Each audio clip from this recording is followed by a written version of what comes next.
Let's see here. Let's get this going so I can see.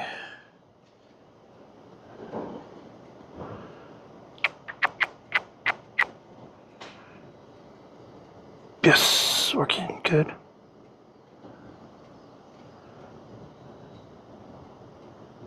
No, we don't want close up. But welcome everybody. We hit Bucky's. I'm gonna leave the view like this for a little bit because, well, it's fixing to be sunrise here in Tennessee here in about 30 minutes or so. So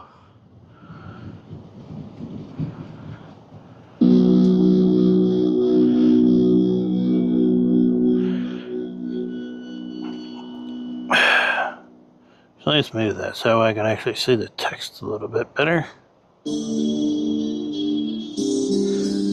Let's scroll up there. That way, not too much of a problem. This way, you guys get to actually see the sunrise, because it'll be over my shoulder. But today's adventure is going to be anywhere between 15 and a half, 17 hours roughly.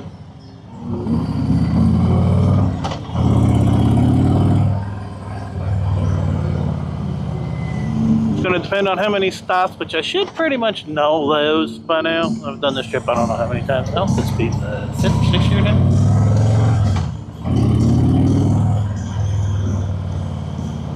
So, what is this truck driver doing?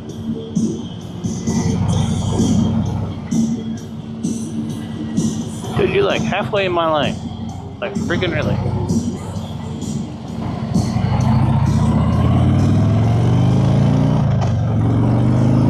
But yeah, let's get rolling, shall we?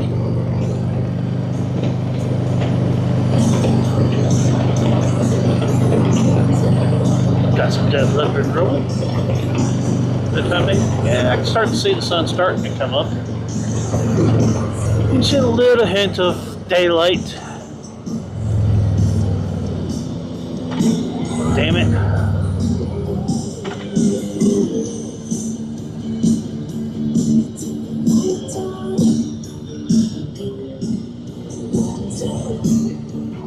But overall, hey, how's it going, Sarah? How you doing? Hope you're having a great morning so far, evening, afternoon, nighttime, depending on where you're at. Well, you guys sort of pay attention to the lights and stuff, you know. What the hell? I hate this light sometimes. Then again, hell with it. I was sitting there before the light even turned red to begin with. Ain't nobody coming, and I'm not gonna sit there forever in a dang day. They can kiss my butt. Oof.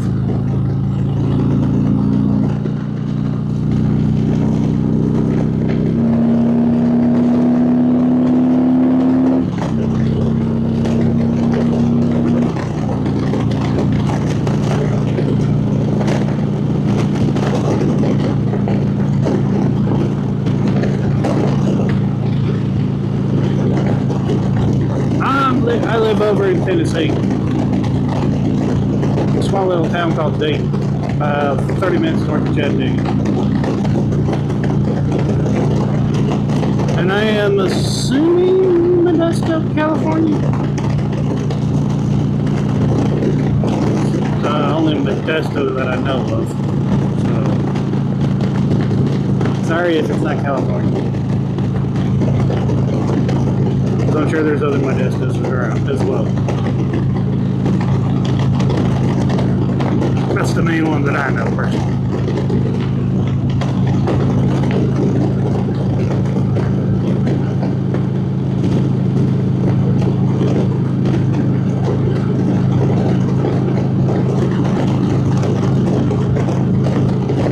Okay, so if I'm right, it's probably either 3:30 or no, it should be 2:30. Hey, morning guns, how's it going? We had in South Dakota today. First stops at my dad's place in Sioux Falls, or just actually Key, which is just outside of Sioux Falls. Ooh, I can see some lightning.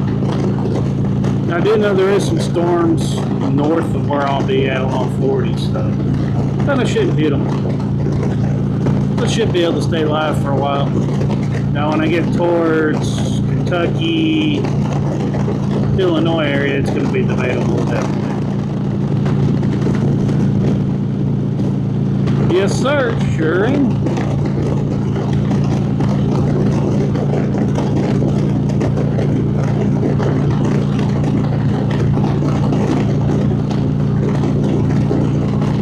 Now you can start seeing the sun coming up behind over my shoulders a little bit. It's starting to get a little bit lighter finally.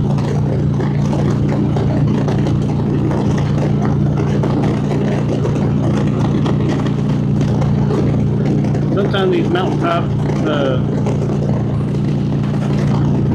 mountain sunrises are pretty awesome sometimes. I figured show that a little bit if all I can. So there ain't really much to really see on these lives when I'm heading out to the rallies because well, mostly it's Interstate.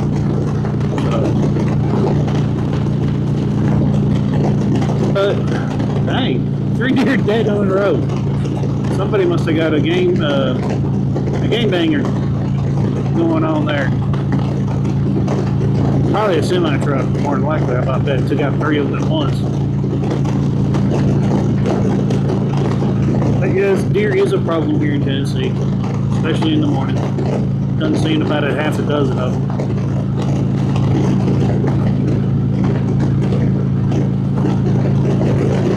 That's your 5-year plan. Now, guns, don't forget, we got Mobbing in America to do next year.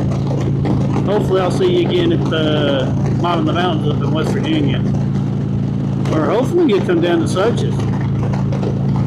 Because the riding in Suches, it's nice. It really is. I mean, I've done it. That used to be where I actually started. There at Suches. That whole area. So I used to live 40 miles from there. Now I live about 2.5 hours.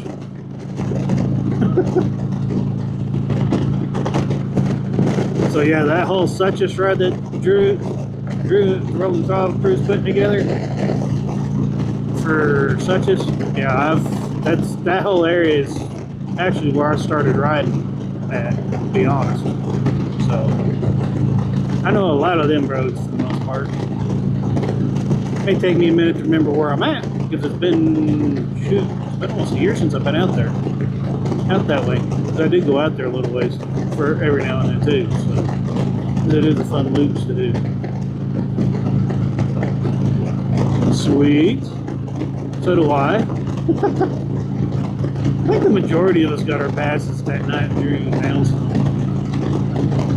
But for those watching that don't know what we're talking about mobbing, Rolling Throttle's Mobbing to America.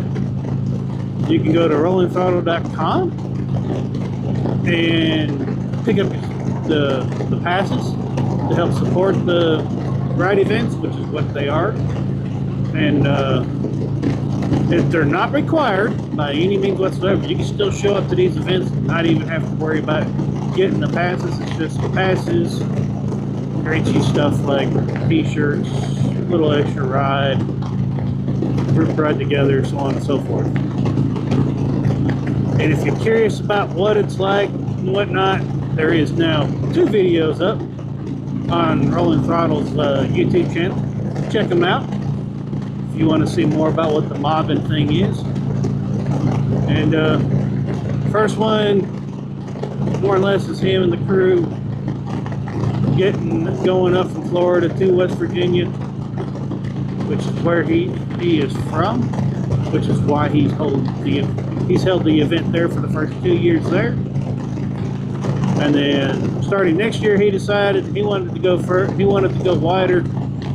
So next year we got Such Georgia in April, which is perfect timing for the most part, as long as it's not raining.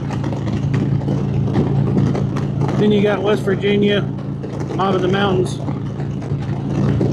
which is in June, at the end of June. And then next year he also has Mob and Sturgis. So yes, that will happen during the Sturgis rally. Probably about I think it's scheduled to be the week before, because he's going to be working the rally. So therefore, in order for them to have fun, they got to be there early. So if you want to know more information about mobbing, check out his YouTube channel, Rolling Throttle. That's ROLLINTHROTTLEIN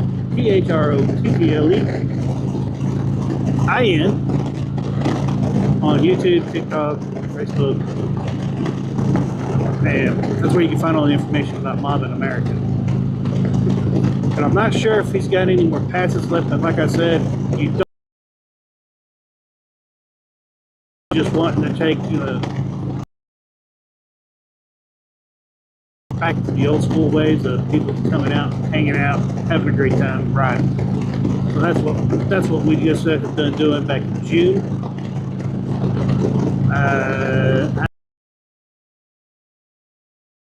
I've done one or not with guns, but I know he's got a couple out, and I know Behind the Bars had 859. They've got a video.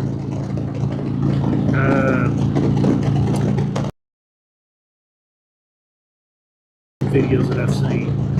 Meg's Motorcycle Journey was there this year. She's got a video up. I think South Shore Scum has a video. A few others. Doc Harley has a video.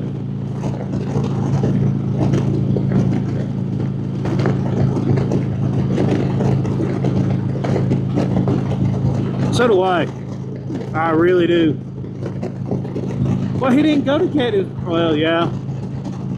He was supposed to be at Gettysburg, but yeah, the little oopsie at mobbing sort of put a hamper on that. I just hope he ain't kicking himself in the butt too hard over it. He was having fun in the moment. Things happen.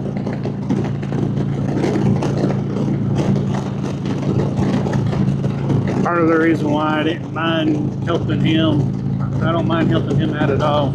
I mean, heck, he put everything together for mobbing, so that's the least I could do, is try to help make sure I support him anyway and every way I can. And so I'm going to be doing another Odin glove giveaway coming up, but I also have another little giveaway I thought about, and I'm going to do their Sturgis this year, something a little different. But at the same time, I want to try to I'm trying to do more stuff. And start January, February, meaning that I'll be retiring from work. Yeah, I'll actually be able to put out more videos and stuff. Hopefully, it'll give me something to do. Granted, first thing though, after Sturgis, we'll be getting a new bike. This baby needs a little bit of rest and some tender loving care. No thanks to J&L, Harley Davidson in Sioux Falls, marring up my case, damaging it. Now I have a leak in the seal, the primary seal. It's not real bad, and I was told. But they also sat there and told me, though, I'll have to it'll eventually end up getting to the point where I'll have to replace the case. So shout out to them for not doing the warranty repair right correctly. Instead of just ordering it all together in one piece, they turned around and decided to split the case, screw up the case, not want to be held accountable for screwing up the case, because my dealership found the marks back at the 85K when they noticed there was too much oil in the primary. And started looking, and that's when they seen the marring on the cases. On the case. That's caused the damage. They thought initially it was possibly the flywheel that was causing the problem, but nope, it's actually the marring of the cases has actually got the area where the seal goes damaged. It's actually got a flat spot on it. I'm gonna see if I can't get the picture from the service manager, because he took pictures of it and sent them to J&L Harley Davidson. Okay, you want to borrow that? You got it. Dumbass. I'm glad they give it to you. We'll play the blending game. I'm quite sure I'll win it. I got the short beam and headlights, so yeah, pretty sure I'll win. So, that's been the issue with the bike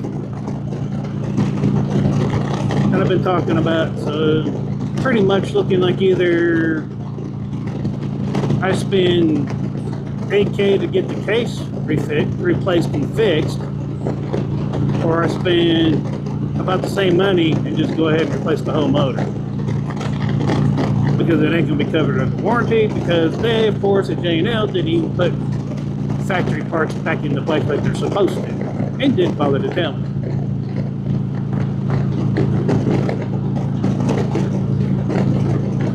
Yeah.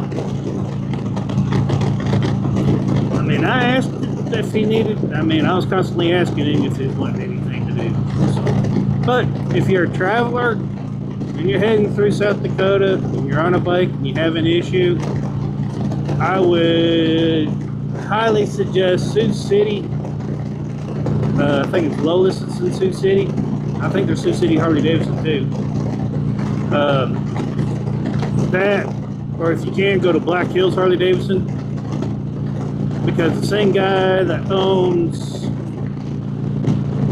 the same people that own J&L also own Fargo, as well as Watertown Harley Davidson. They're all ran by the same store manager, or store manager, general manager. So, yeah, that bunch is not settled good with me at all since all this started back in August of last year, on the way back from the house, or from back from Sturgis, taking out the house, heading back to the house though. So yeah, still dealing with their screw ups. Oh yeah, the other thing, they also put stop leak in the antifreeze, which is what caused my cooling issue, my coolant system failure, on the way back from picking the bike up from J&L back in October last year.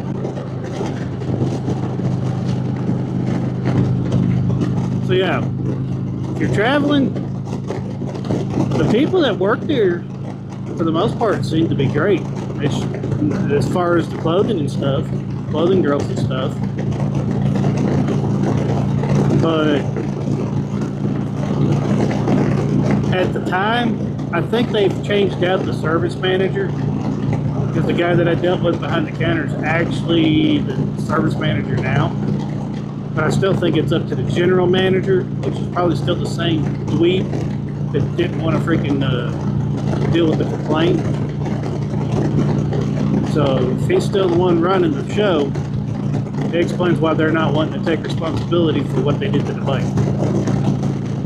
But it is what it is. I'm just letting everybody know that travels that ride the bike, just be cautious using them to do any kind of work on your bike. I hate doing that about dealerships, but at the same time, I don't want somebody else to fall south and get stranded somewhere because of what they want to, because of how they do things. There'll be the sun peeking right over my shoulder.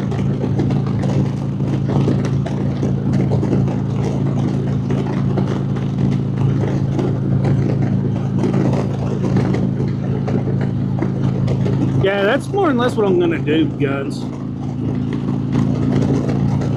And the service manager, as I sat there and told him, I go, well, sounds like a good time as any to go ahead and put a 135 in the bike. He's like, about that. He goes, we've tried that. I was like, really? He's like, yeah. I'll go, and he goes, not recommended. He said, due to the way how the truck, he goes, it's not that they won't fit. It's got something to do with the axle, with the rear axle and the rear end on a trike. It won't hold the, it doesn't hold the torque. It'll just shear the fins off of the rear end. So he's like, you'll be replacing rear ends constantly. He goes, well, we can put one in, no problem. He goes, you can get it to go. He goes, that's not a problem. He goes, the two people that he knows that he had put a 135 in, he said the one guy finally decided to tell him put a 114 back in and leave it, because he got sick and tired of replacing the rear end out of it because he kept twisting the rear end. Rear ends kept falling out of them because they can't hold the torque. So unless I could find an option to figure out a beefier rear end to hold the power and the torque of a 135, I might go up to a 117 instead of a 114. Now I might actually do that. Get that new high output 117 that's in the lowrider S and STs. I may go that route. It's still bigger, it's still a little bit bigger than what I've got. But it's because, yeah, that might work, because you might want a 121. I keep hearing too many problems with those.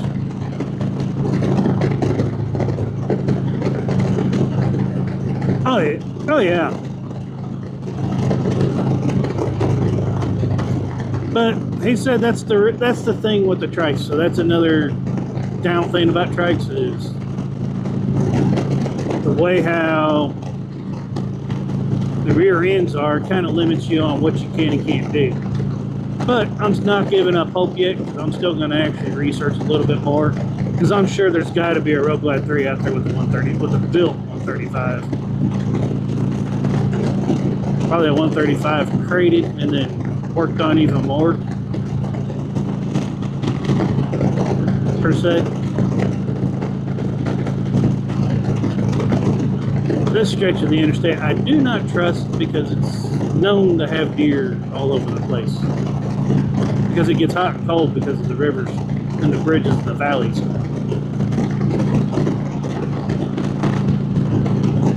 I just didn't want to get the new deal on a Grom, so I might actually give me a little Grom if I think my knees will hold up to it, just for campground riding around. So I ain't gotta hop on the bike every time. I can just hop on it and mess around.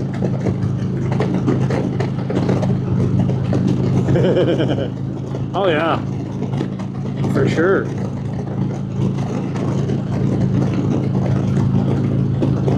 I mean, heck, I do it on a stock 114. I mean, that's how torquey these trikes are.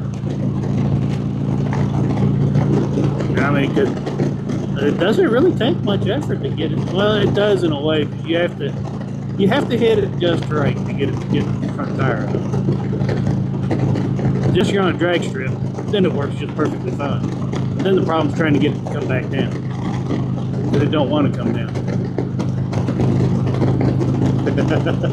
Ask Tweedle, he knows. Drew and them, they all seen it.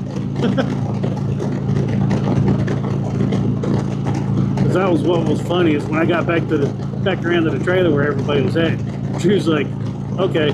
He goes, that was killer. He goes,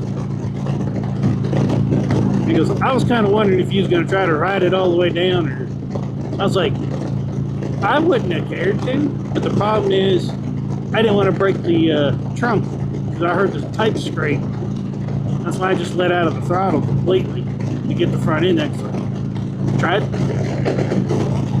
I knew hitting the front brake wasn't going to work, so I tried hitting the back brake like I normally use, and it didn't want to come down.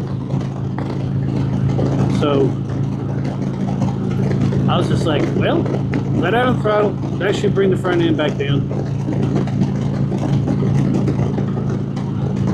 But yeah, should have kept going. Otherwise, don't that just look beautiful back there behind my head?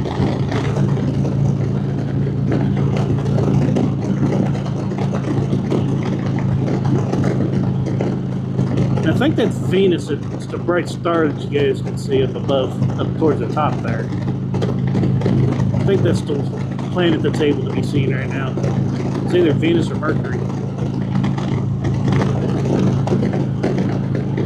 One that's right by my head, and that's a little dark.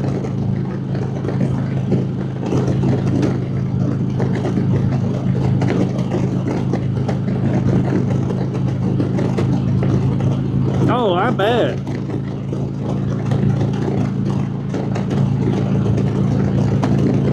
Yeah, I mean, I've sat on a sport glide because that was one of the first bikes that I was looking at, but I think that's what the Lowrider ST is.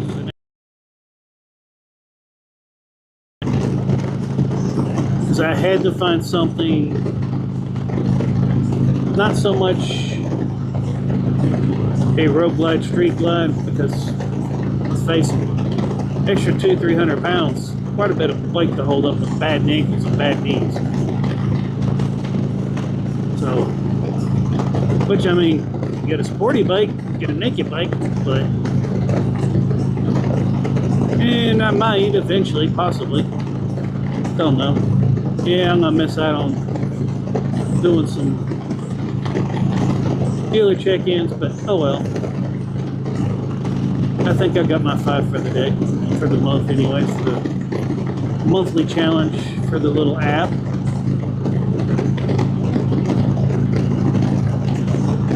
But coming into Cookeville now, all the street lights.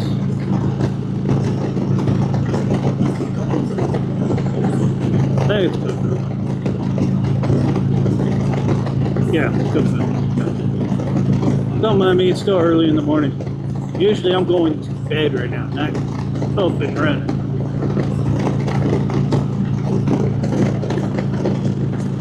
This is typically my bedtime.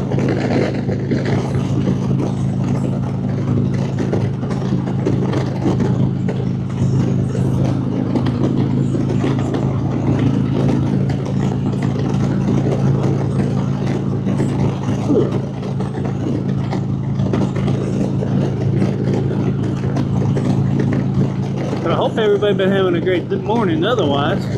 Great day, so on and so forth.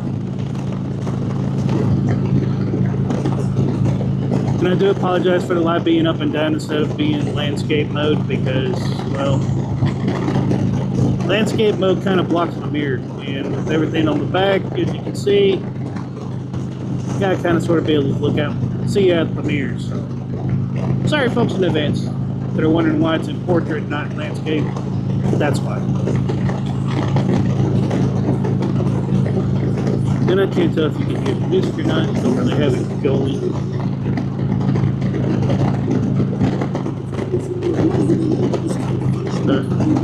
This is what it is. But I mean, I've heard the 107s are pretty good motors though. I think that is a twin cam if I'm not mistaken, right guys? I'm still fairly new, so go ahead and hate on me if you want. Still trying to remember what motorcycles are what, which motors are what. Oh, that's a nice storm up there, kind of north of me.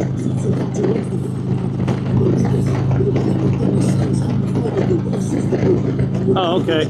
So it's the first series in maintenance, basically, right? The first gen, basically.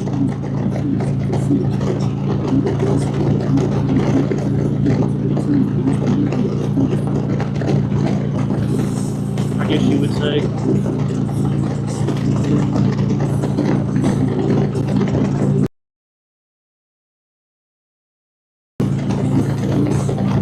Come back down.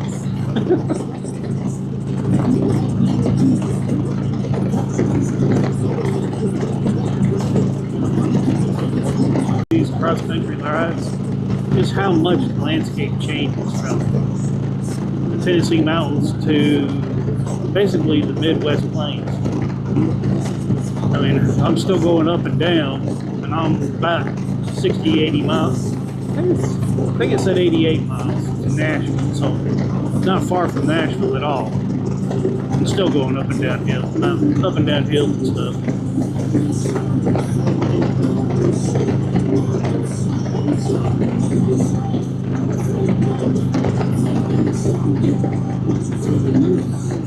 Ah, okay.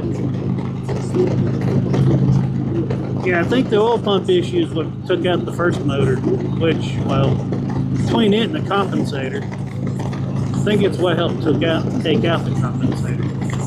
I think it's what they told me. It doesn't make any sense after I don't know where the compensator's at. I don't think it gets old. I don't see how the compensator being you're an 80 got into the oil, but okay. Maybe the primary oil.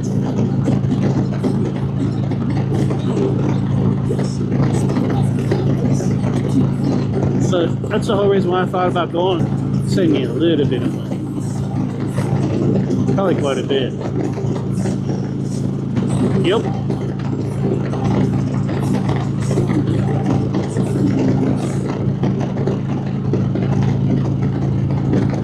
Yeah, there was that problem for the Trikes, had the oil pump.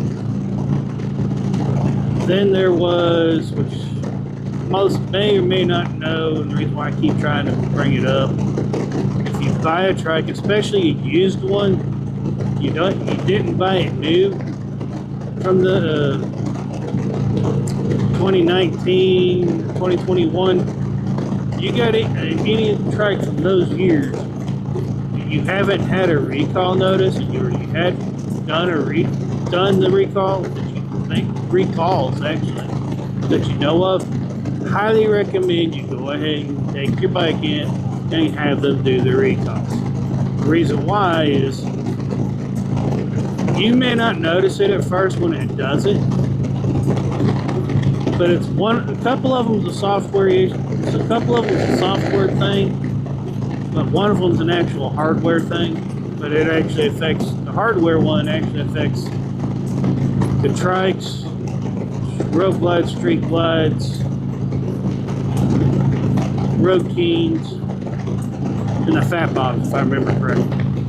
Because it's the brake light, it's the rear brake light sensor or controller or something like that. It was an actual part. I had to wait for that to come in. But the software issue on the Trikes, back to it, is you ever get the red security light to come on and it stays on while you're riding your bike? That is an indication that you need to have the recall done. You need to have your bike, you need to take your bike in, your Trike, whether it be Tri-Glide, Road Glide 3, no, they didn't do that, they didn't have Road Glide 3, Freewheeler, and the Tri-Glide or Freewheeler from 19 to 21. You need to take it in if that security light comes on and stays on. Little red light on your dash. Because what's happening is you may not know what this is, but one of your brakes is actually starting to drag. It'll cause what's that Harley's been sued over, because Harley knows about this. It's the reason why they put out the recall. Was when they got the lawsuit initiated, it actuates one of the two rear brakes on your bike. And I've had it happen on me before the recall was even a thing. Because I noticed one day coming back from my mom's, going up the river, which I usually don't play too hard on it. I was going around a sharp curve, and I noticed that the red light came on, and all of a sudden my bike kept wanting to get closer.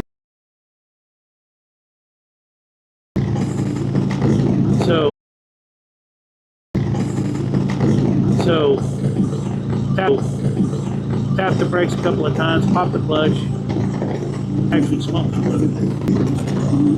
But I was heading to the dealership at that point anyways. I days prior when they released the recall notice. So I hadn't even known that when they released the recall notice. So I hadn't even known that.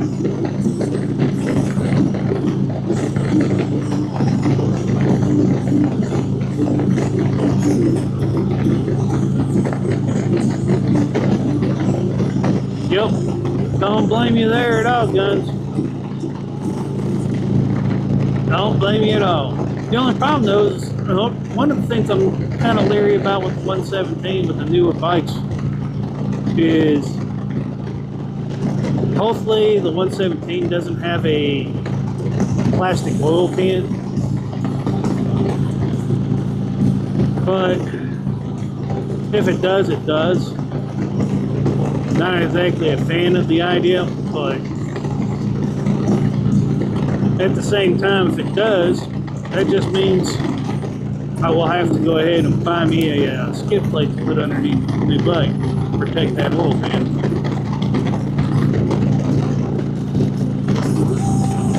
Because I mean, heck, I'm on water pump number 8. Some cowboy had his water pump on his rope glide ripped off of his bike at some point last year. He done a video about it. He's like, looked down, he's like, oh, the water, there's, yeah, well, it wasn't exactly ripped off. It had a hole, had a rock go through it. So the cheap hardly water pump covered because it sits down at the bottom of the motor up front. For those that don't know where their water pump's at, on these water cooled or twin cooled plates. His factory cover came off at some point, and basically a rock went through his water pump. Long story short, 65 miles to Nashville.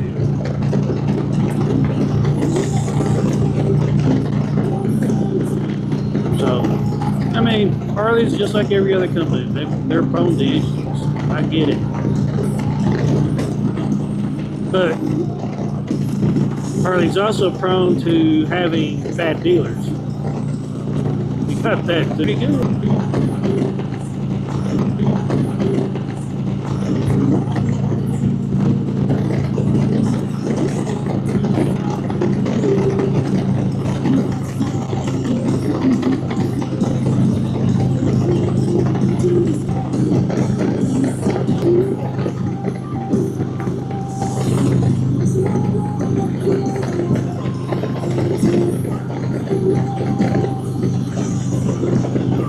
Dang. Well, I mean, that's like with me. I mean, Mountain Creek's where I bought the bike, yes. It's in Georgia, it's in Dalton. Because at the time I bought the bike, I was living in Georgia. Now that I live in Tennessee, every time I gotta go to Mountain Creek, I actually pass White Light. I literally go right by them because they're in Chattanooga. And then you also have Smoky Mountain Harley Davidson, which they love the price gouge a little bit, it seems, because they'll get a bike in and then they want to instantly do something to it so they can mark the price up. And I'm like, can't y'all just leave a bike alone? Because honestly, that's both of the STs that they had gotten in, they've only had them for a day or two. And they were already sending them off to have custom pinstripe painted on, this and that. And it's like, dude, you wonder why you can't sell a bike? That could be why right there. You're wanting to tack on 3 or 4 grand worth of crap to a bike somebody may or may not want, and then you're stuck with it because you've done this customizing work to it that your possible buyers don't really want because they're going to use something else, and those are just going to have to get taken off anyways. So, I mean, it's just like, some of these dealers, I mean, I get it. They're wanting to try to make life a little bit better, try to give it a little bit more appeal. But at the same time, if you're going to do something to a bike, do an all-out paint job possibly. But leave everything else alone, because you keep tacking on stuff, you're just going to make it to a point where somebody's going to look and go, can I justify spending an extra $5,000 for this that's had this stuff put on by them that I'm going to have to replace anyways, because it's not what I want, but it's the bike that I want, but it has all the stuff that I don't want. So then they have to justify spending the extra $5,000 to get the bike, just to take the $5,000 worth of extra parts off the bike. Don't make no sense. Why do it?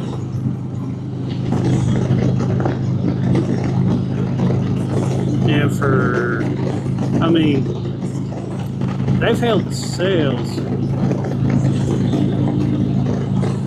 Got a white light. And the funny thing is they still actually have brand new 2024s Lowrider S's sitting in the dealership floor right now. And they're still asking sticker price for both of them. They will not budge on the prices. So it's like, you wonder why your 25s are leaving quicker than your 24s. 25s are cheaper.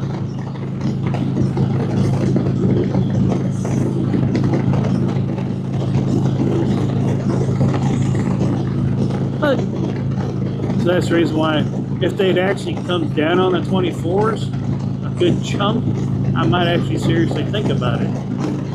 Maybe. But at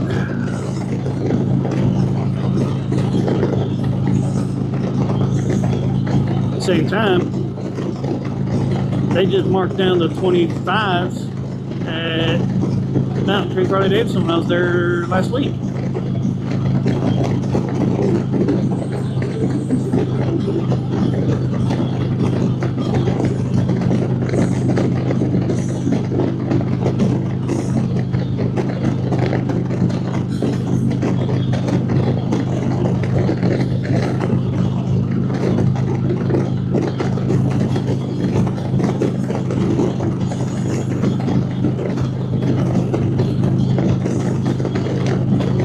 And they think, well, what the heck? Hey, morning, Terry. How's it going?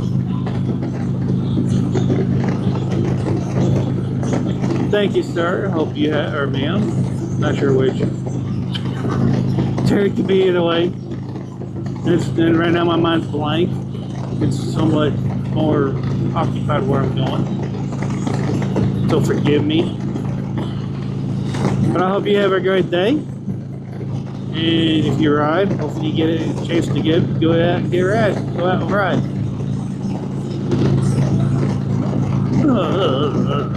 And yes, the interstate still, bridges are still a pain in the butt, just like they are in West Virginia. Oh.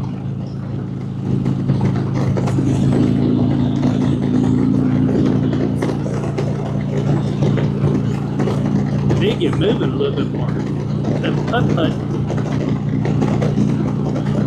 But I know I got a stop coming up here in Carthage though here in a little bit. That's typically where I stop at, so I'm not gonna goof up my stops too much. I just had to stop at Bucky's Crossville.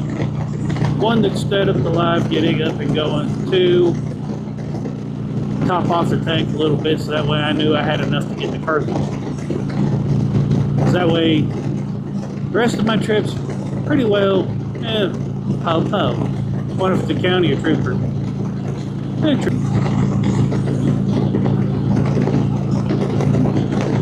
5:22 local time.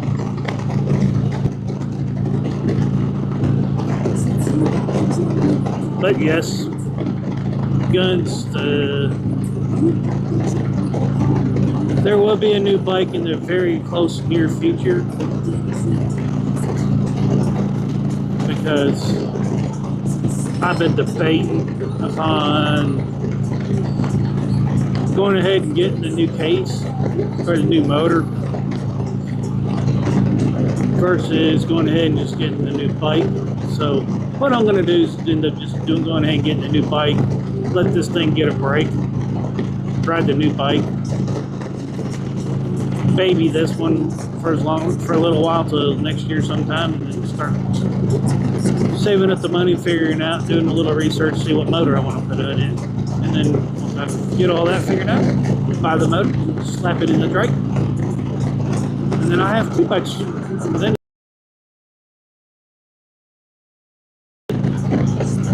what kind of videos do I want to make? Because yeah, I know most people like to make crack jokes about trike riders and how they're too scared to ride a normal bike. Nah, I just needed to try to get this one paid off before I wasn't working. That's how I ended up on a trike to begin with instead of a normal bike. Get the more expensive option out of the way while I still had the ability to work and pay it off.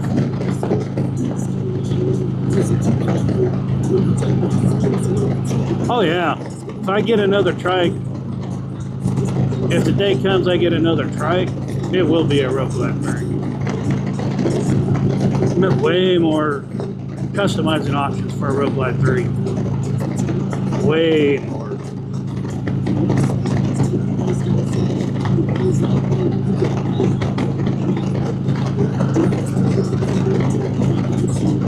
You get a bunch of different seat options. You get the sissy bar options if you want them. Then I would have to figure out how to fill in the holes and everything else that's in the trunk. Why not just leave everything like it is? You know?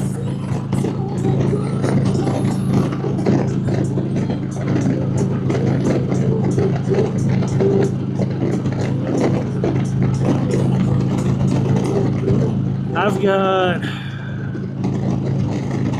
I think it's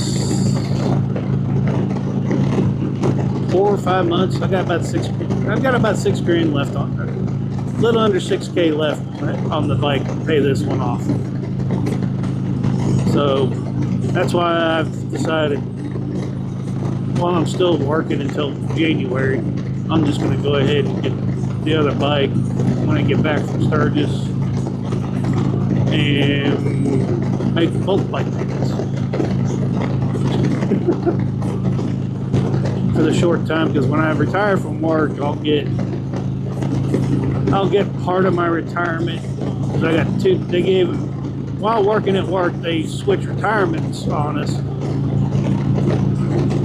plans on us about 5-6 years into working. So they had the government funded retirement plan, and then they also have, for the federal retirement plan, a 401 is what they went to. So when I leave, procedure, they have to give me, whether I want it or not, unless I want to roll it over to the 401, which, then if I have money owed to me, I'd rather just go ahead and get it now instead of losing it in the 401. So the federal retirement money, they have to pay me once I leave work.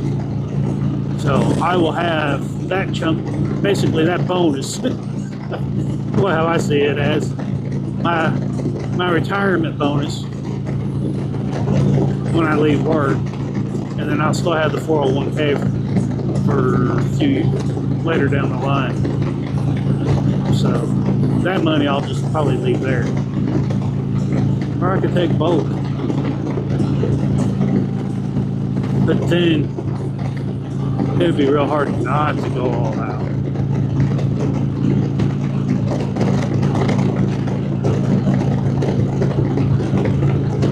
But I'd be paying off a ton of bills.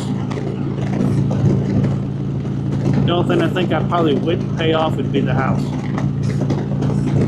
Everything else would be paid off, which ain't much. Because I don't try to keep up with the Benjamins or the neighbors. And you got those type of people. Ain't that a nice little beautiful glow behind me? That just means the heat's fixing to come. No.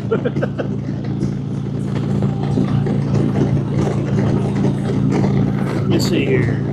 Oh, no. Back up.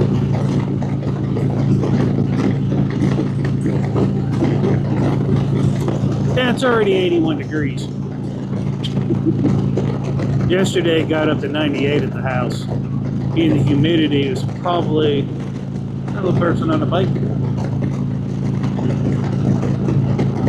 It was 98 degrees yesterday and humidity was probably at about 80–90%. I mean, it was muggy. So heat index, I think they said was like 105, 110, somewhere in there. It was hot.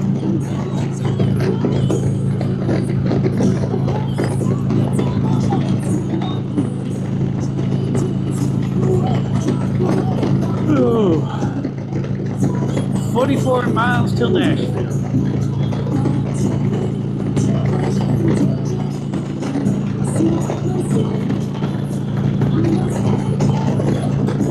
We got all these other people in here, Gun, but yet nobody wants to talk. I might have to. Oh, by the way, Guns, while I got you on here, do you mind if I actually make you a mod by chance? When I get a chance to?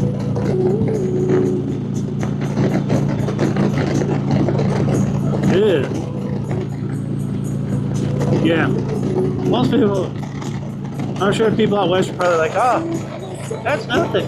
That's cool. That's nice weather. Yes and no.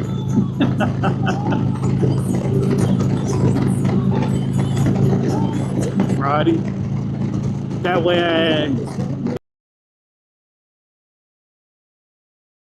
hopefully somebody that only pops in that I can actually, that don't mind to actually keep the haters at bay per se. If any shows up. Which, I mean, granted, it's not like they really bother me because they don't. It's just some of them come up with some of the weirdest and off-the-wall comments.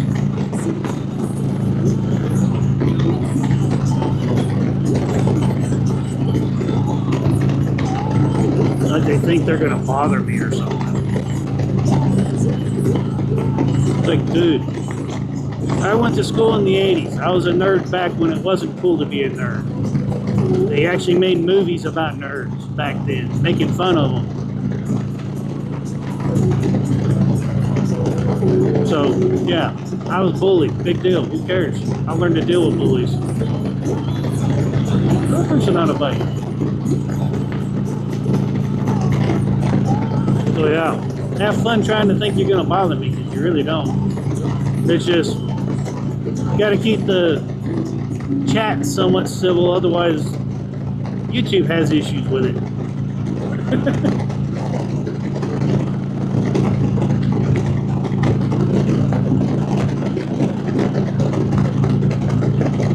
But letting y'all see the beautiful sunrise, orange glow.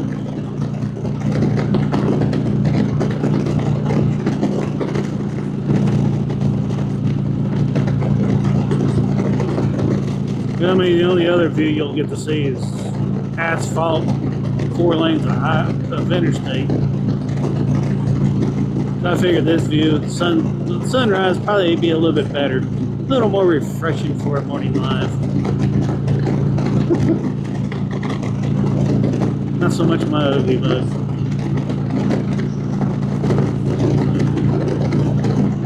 Oh, Guns, what'd you think of Drew's video from last night, by the way? That was cool. I liked it.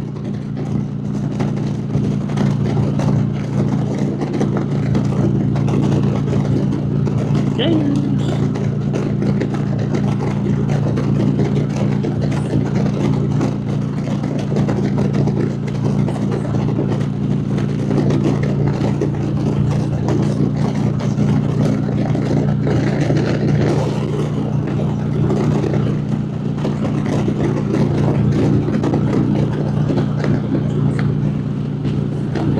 Oh yeah, part 3 is gonna be cool.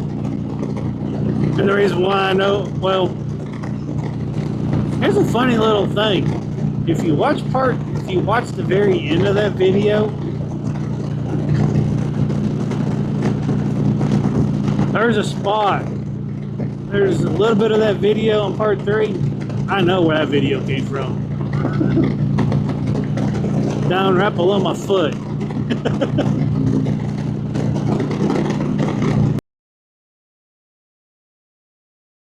See that he's at. It's cool that he's using everybody's footage too. That's kind of sort of.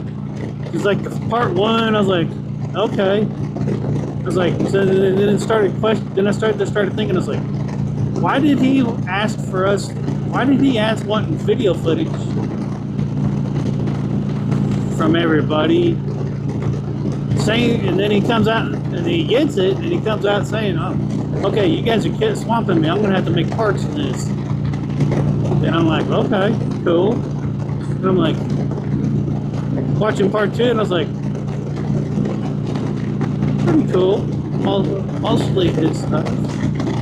I do know where a couple of those shots aren't actually his, though, that he recorded himself.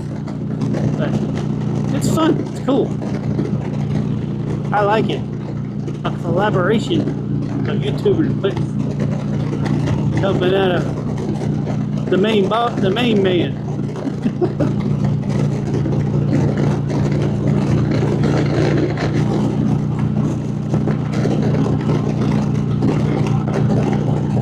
But I mean, I had 2, 3. At any given time, I had 4 cameras going during that weekend. Got the one above the handlebars, the 360 that's in the front, because I don't trust the sticks anymore. Then I had the low angle camera. Then I had the helmet cam or the cell phone.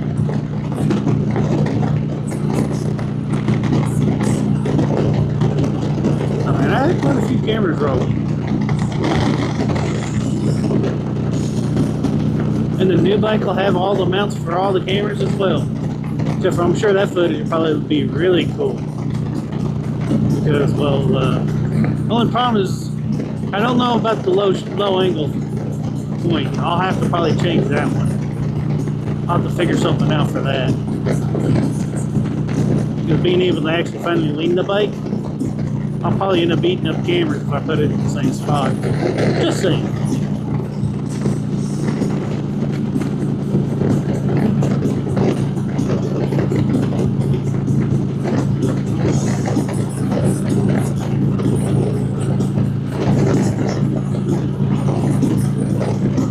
Oh, okay.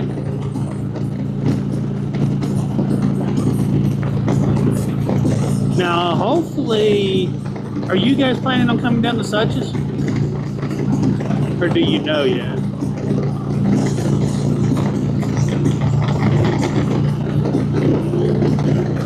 Because if Miss Calfire is coming down Such's to review, just know, expect West Virginia all over again.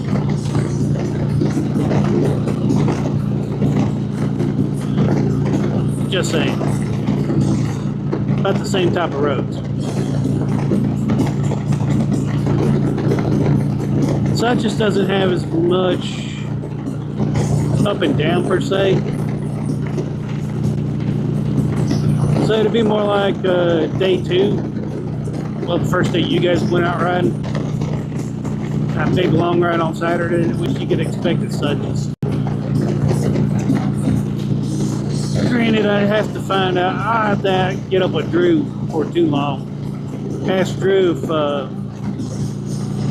what all we plan on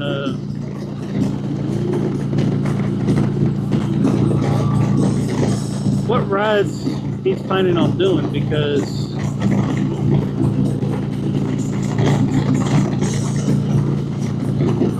you do have Blood Mountain. And yes, it's got its name for a particular reason.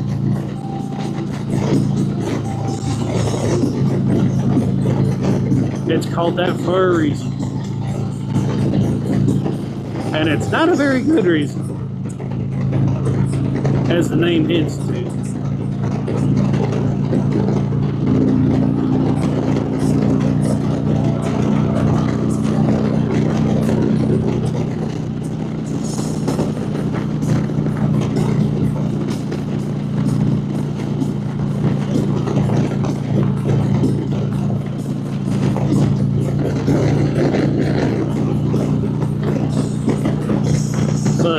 And the reason why it's called that, well, there's typically a lot of wrecks. A lot of blood spilled upon that road and across that mountain. I mean, it is a fun ride. Don't get me wrong.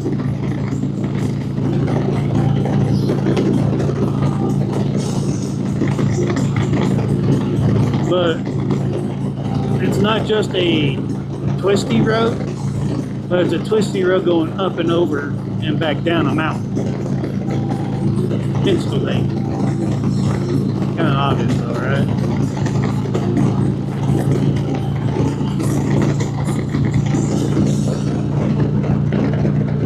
But I know... yeah, so am I.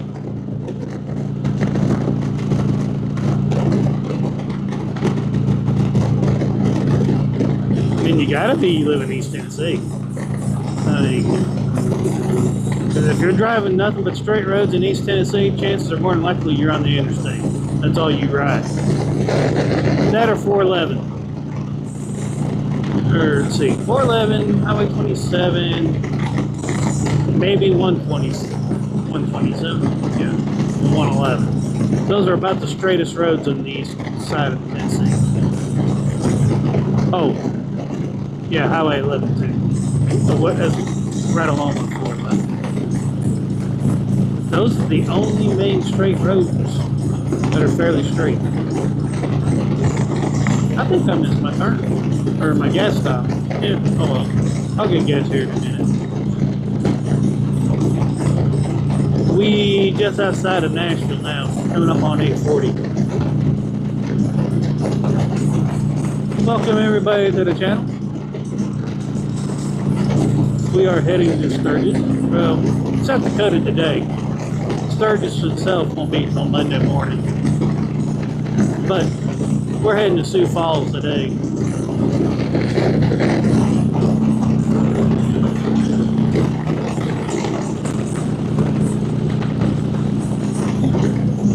Spend a day or two with the family in Sioux Falls, Dad, actually.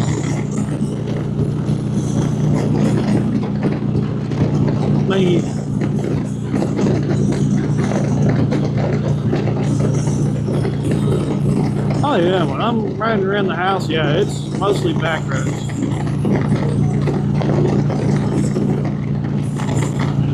But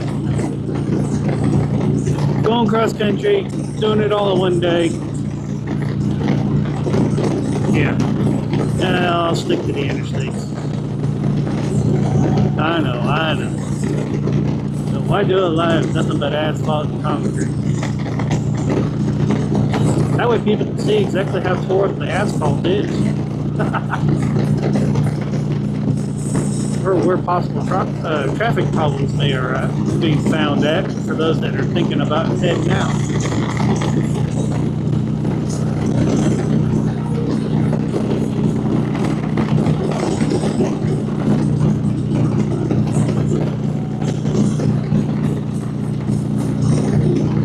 I think next year though, well the other thing too is time. If I had more time to burn up, I wouldn't care to go cross country. Which in next year's ride to Sturgis, probably going to be about a week, week and a half, 2 weeks getting there. Because it's probably going to be all back roads next year. Then again though, that's if I ride next year. Because next year I actually want to take both bikes. So also an horse means take. Well, bikes means I got a trailer, so yeah. I don't know. See, that's just the thing.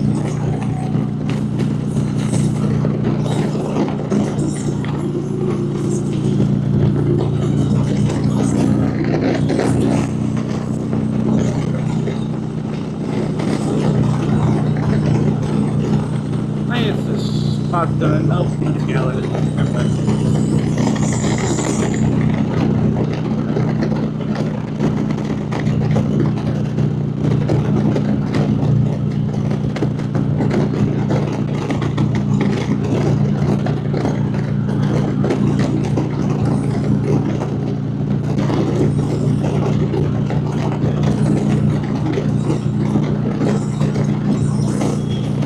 Or I could take trailer both bikes up for the rally.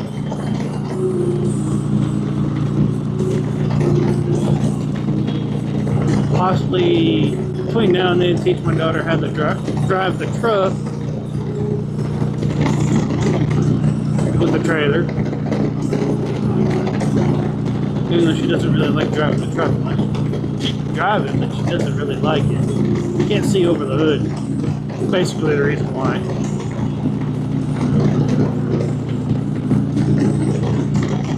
Doesn't like not being able to see the front of the truck.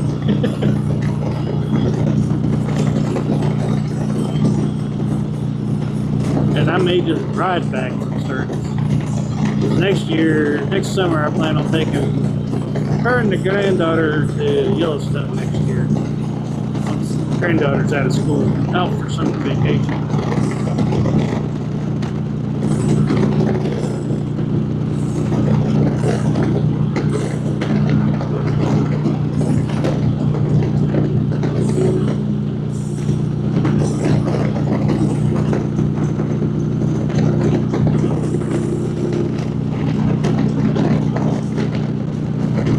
Yeah. That's me. If I had all the time in the world, I wouldn't care to. See, if it was up to me, and I wanted to do back road riding, nothing but back roads all the way to Sturgis, I'd have probably left Monday, not today. That way I can ride for a while all day long. Probably about 600-700 miles each day, which means it'd probably still only take a couple of days.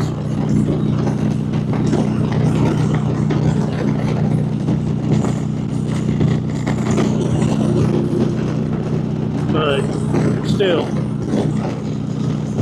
back roads you can't go quite as fast without drawing too much attention.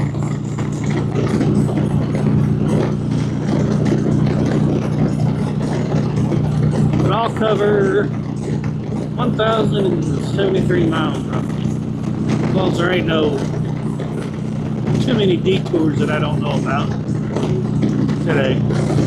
Oh, there's the pretty sunset coming up.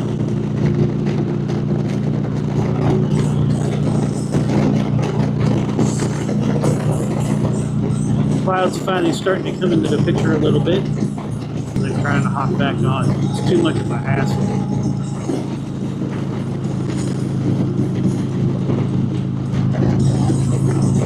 Or it can be too much of a hassle, I should say.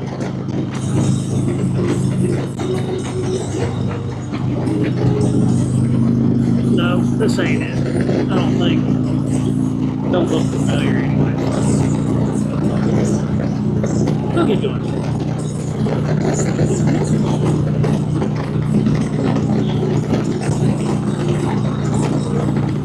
But I will have to stop and get gas here before too long because I only got 43 miles before it empties.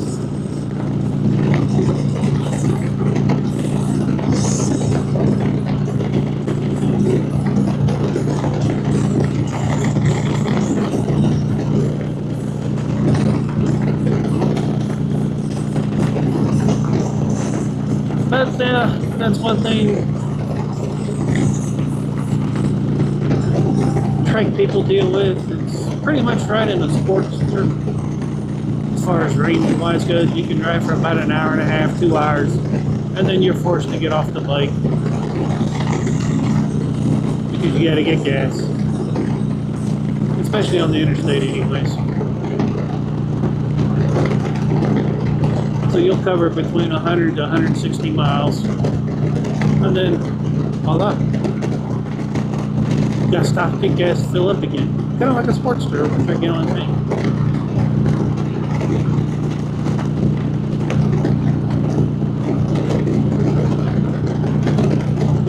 That's just a nice sunrise. Yeah, I wish, I don't know if I want sunset or not yet. Hopefully I'll be in South Dakota to shoot that dad before it gets to be dark. Normally I am. That's one reason why I get up. I get up and head out early like I do. One, temperature. Less time in the sun. 2, more daylight.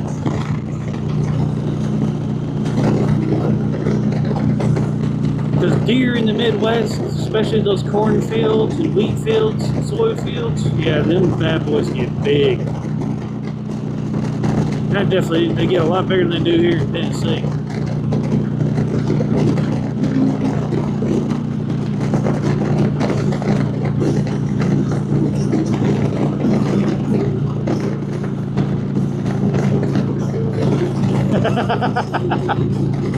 Hey, I mean, if you got the time, you got the time. But I mean, kind of sort of may cut into your rally time though too, I'm sure. At the same time, especially if you left for the same day that you would have left normally anyways for just the rally. I can see that. I think this is right. Yeah, it is.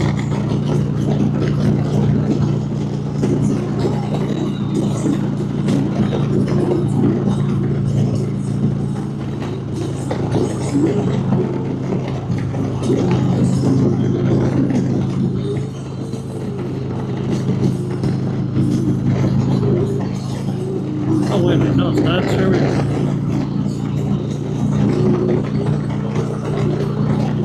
Boy, my mind's just not been the same lately.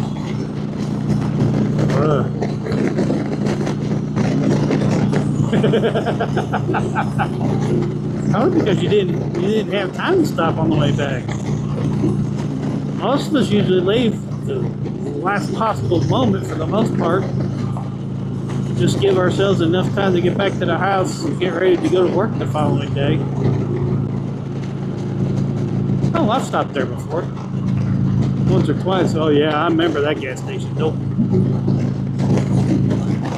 The one BP station that I did not like because I got gas there before I got to Crossville. I had to get gas again. It was horrible gas. Same damn, they haven't stopped at that one since.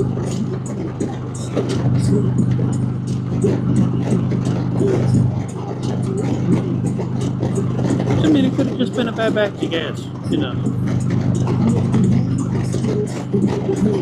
But I do travel this area quite a bit, though, during the, just every day, though, too. I'm up this way quite often.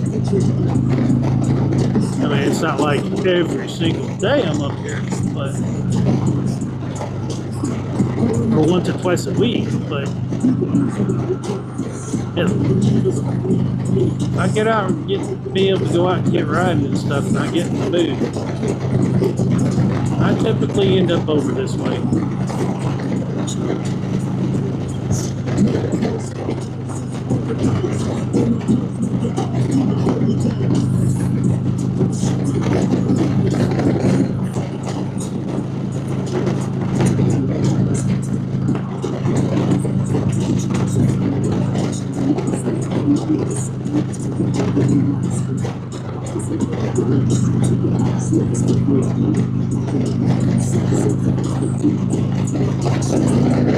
This boat's just slowing down for no reason.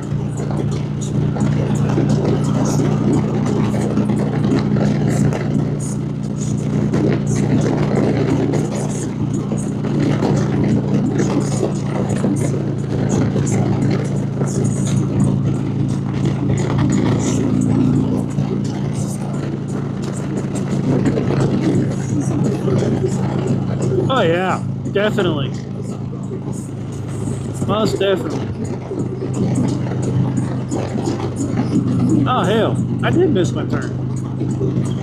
Yeah, my mind's definitely not where it should be. Or thinking anyways. Hell, I thought I was further away from Nashville than what I am. I'm actually coming up on the airport now. Whoops. But I'll have to get gas or I end up pushing the bike.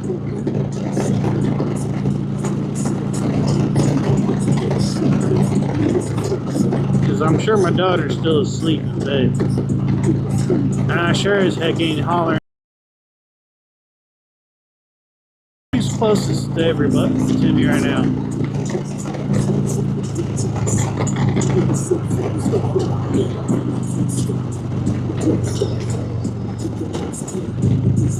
Let's go ahead and get off here at the airport and get some go-go juice. And the next stop will be just outside of Hopkinsville, Kentucky. You get it?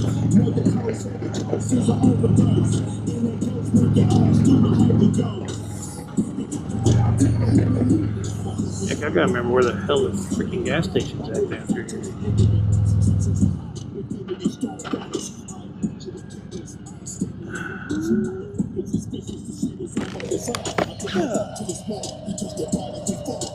Oh, hello. Oh, wow, grease.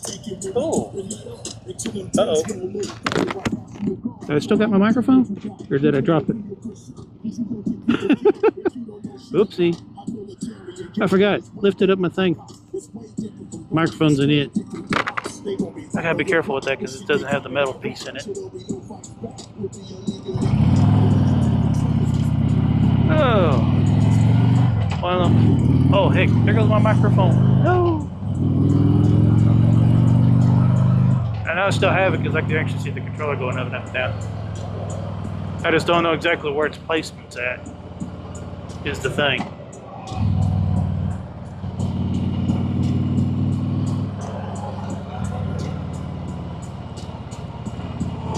Alrighty, go here to the Shell station. Dang, I gotta actually make a U-turn on. There's a raceway right there. I could have went to.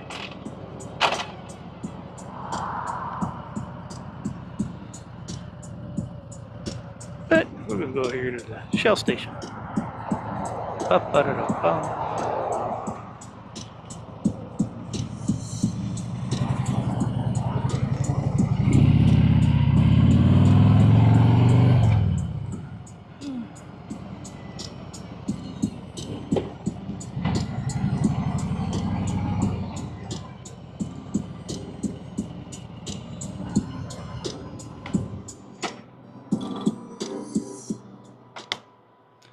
Alrighty.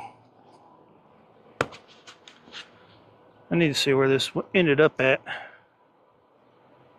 Yeah, welcome to the U.S. Oh, there it is. It's underneath my mouth. Better than on the street. Or on the tank. Yeah, dummy. Make sure you don't flip your mouth, the chin bar up until you remove said microphone. I'd have lost a microphone just a few minutes ago. That'd have been funny. Not. I mean, ain't no worse than the missing DJI Action 3 in St. Louis. Bouncing off the bike when the GoPro mount broke due to all the bumps and stuff. So yeah. Rough roads have caused me to lose a few things. No.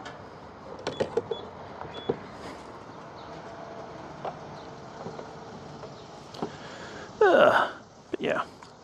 Getting some go-go juice. Petrol for y'all non-Americans. Gas. Go for, oh, shh. Really? Sprayed the freaking Dang thing came out and freaking sprayed gas all over the place. Oops.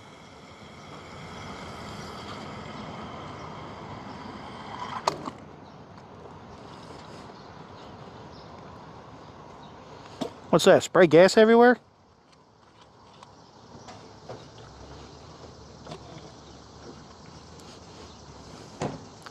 Heck, I thought the nozzle was in a little bit further and it wasn't. Bounced off the side of the thing. Hit the threads and went all over.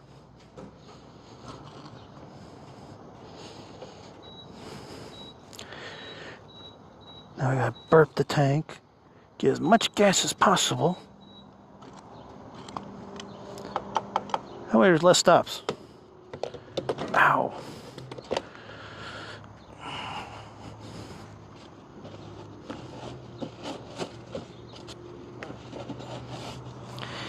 Gasoline burns suck. Get it on your hand, that starts to burn.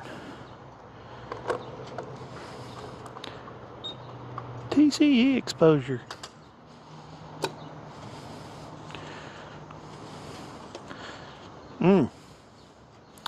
The bugs all over the front of the camera. Go figure.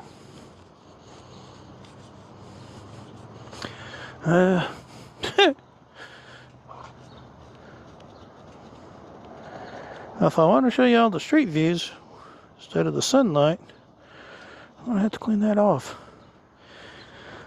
Because the camera lens got nailed. Nailed pretty good.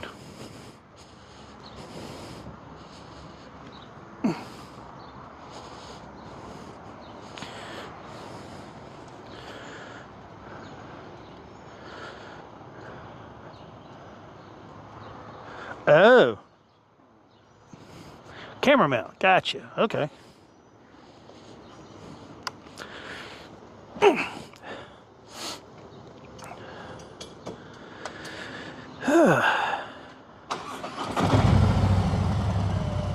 Now, hopefully this doesn't mess up. I'm sure it probably will. No, what the heck with it. I'll just wait.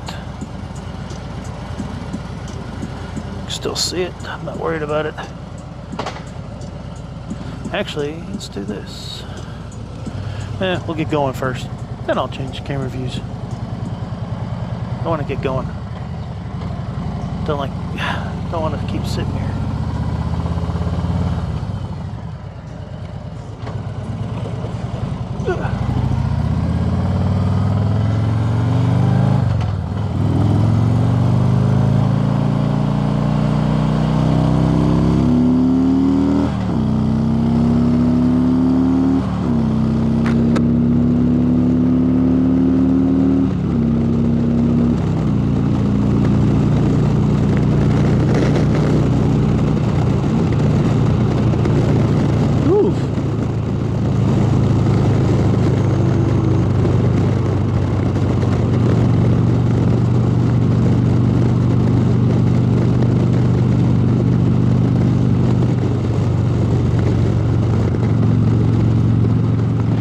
Y'all see a little bit of downtown Nashville.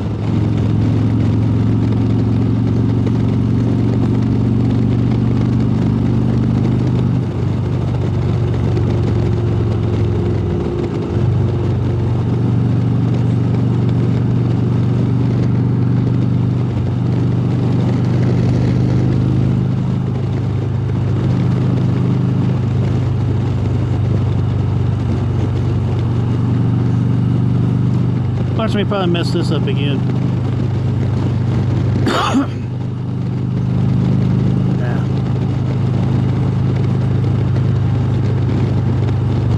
One year I actually took the north or the south instead of the north.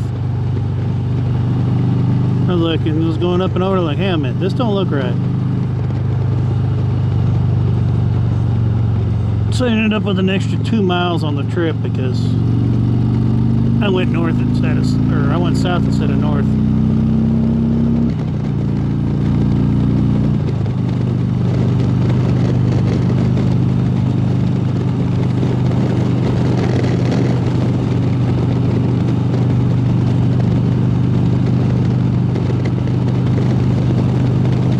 Nashville, peaceful and quiet for the time being.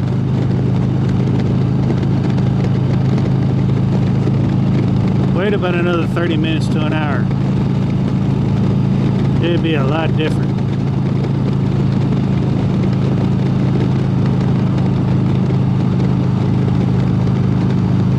Way, way different.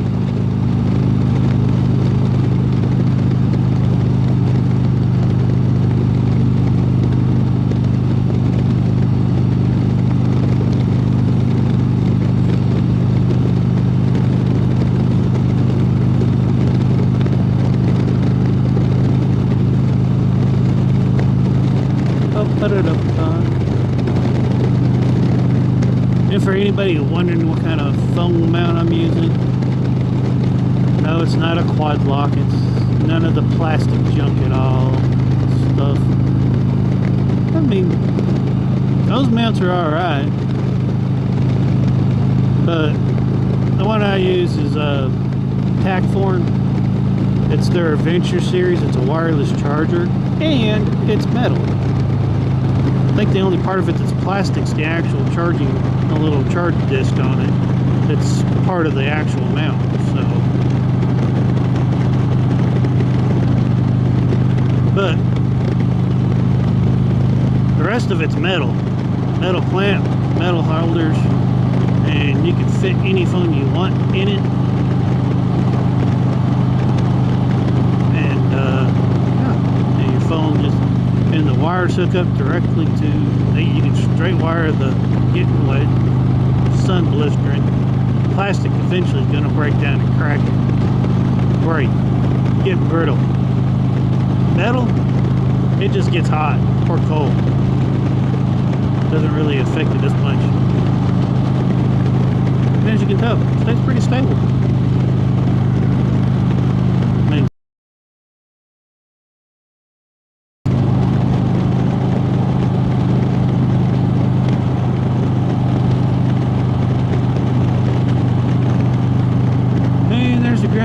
Mall off to the left of the picture, or Opry Mills, whatever the heck they want to call it, whatever they're calling it these days.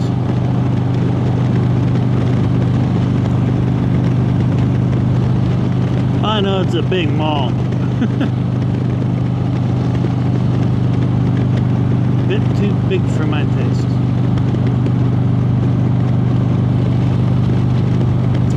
So, anybody else want to chat besides guns? Want to say hello? Want to ask any questions? Feel free to holler. Type a comment. Like the live, share it if you want, whatever. I usually forget to say all that stuff because really the main reason why I do channels and stuff for family and friends, for when my time and my number gets called. They've still got a way to possibly hear me, see what I was doing, see me, blah blah blah. It's not just all memories in their head. They've got actual stuff to watch, if they want. If they don't, that's fine too. Don't make a difference. It's forever on the internet anyways. I leave my mark.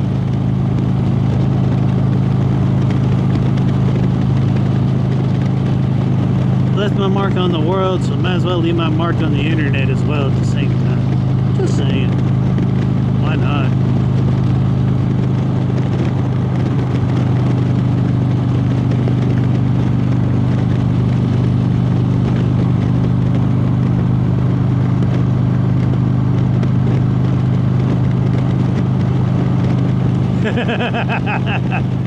Yeah, dogs. Yeah. Don't blame you there.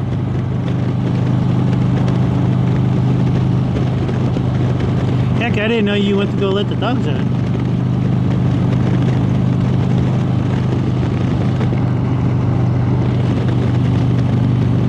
But I think the new mount that I got for the low angle stuff, the road view basically. It's even a metal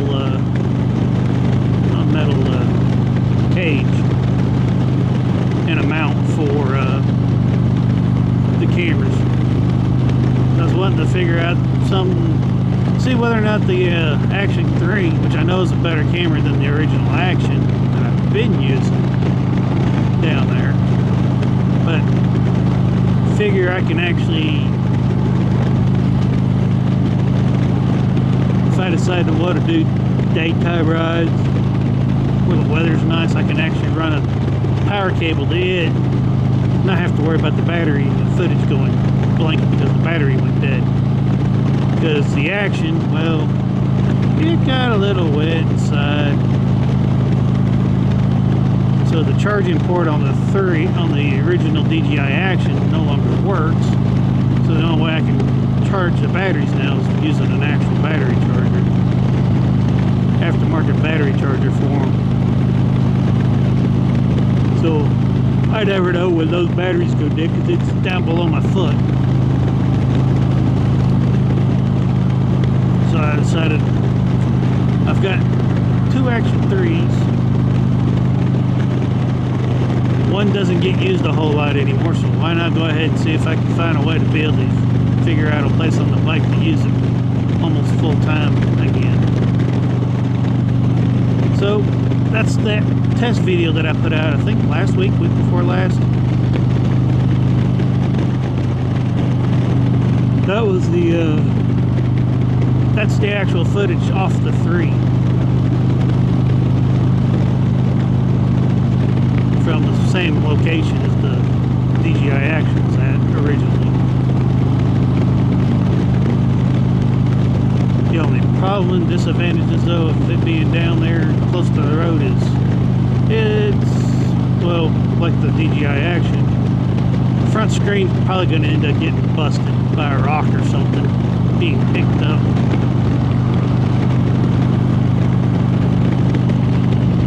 But I have faith that even if that happens, it'll still work without any issues, because the Action itself, it's been working ever since I bought it. Never really given me any problems at all, other than me getting the charging port wet while it was still plugged in charging. So I kind of sort of cooked the charging port myself, but it still works. Good old I-24. Yeah, northbound, once you get into Kentucky, unless they've fixed it in the last couple of months, which I doubt that they have, yeah, it's not a pretty fun ride. It's more like being on a trampoline. At least the slow lane is anyways. The fast lane's not bad, it's the slow lane that's beat all to death. And they won't fix it, which doesn't make any sense to me.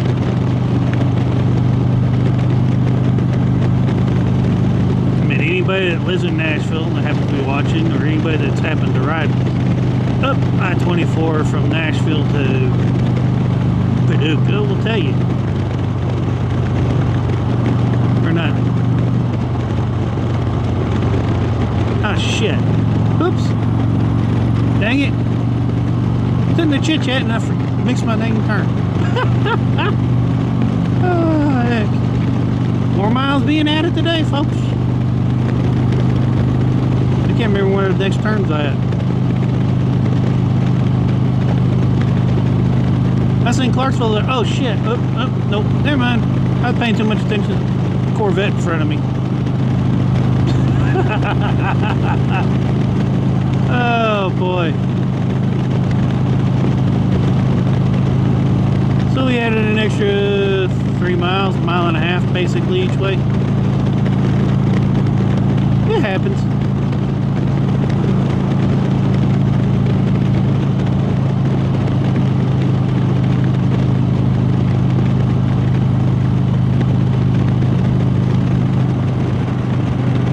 Could have talked about 24 and heck, I'll look and I'm like, oh shit, I was supposed to turn. Oops. Oh well. We just do the turnaround. Do you? Not a big deal. Just a couple extra minutes added to the ride is all. If I ain't running out of gas, or the bike's not breaking down, which better not happen this year, I'm missing turns. There's always something funny going on during these lives. Or some sort of event happening anyways.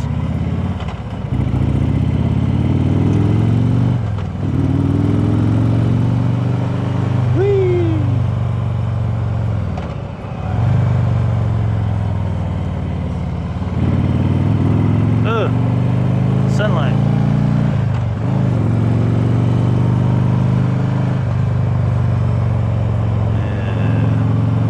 Yeah, we'll just leave it there for now.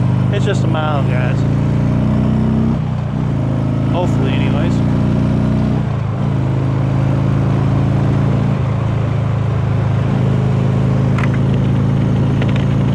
Hopefully, it's just a mile to get back up to the road.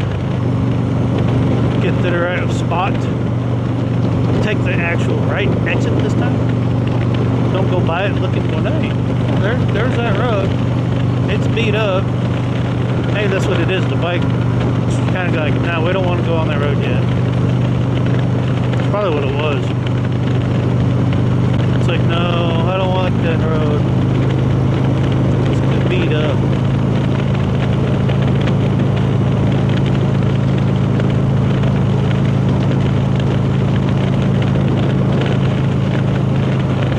Let's see here. Bike's only got 93,000, almost 94,000 miles on it.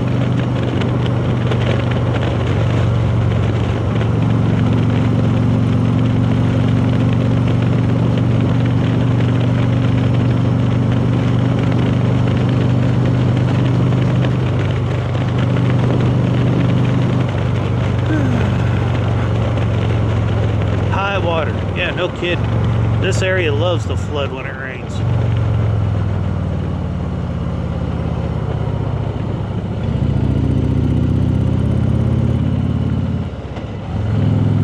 Lower gear, dummy. Otherwise, the bike's gonna pull.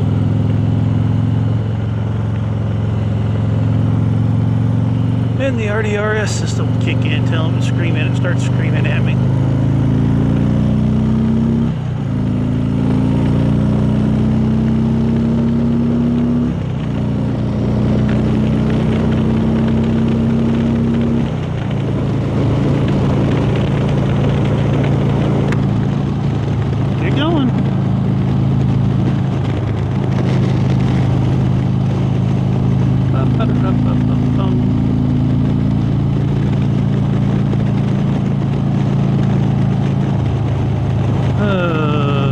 Maybe I should have just stayed in the other lane.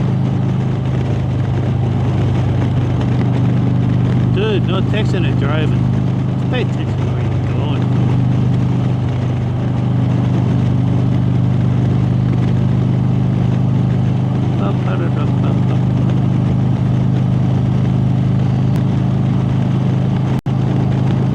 You gotta pretty much use whatever availability you can get unless you really want to get. Okay, where's all this water coming from? Oh, refrigerator truck. It's like, why am I getting wet? Reefer truck, that's why.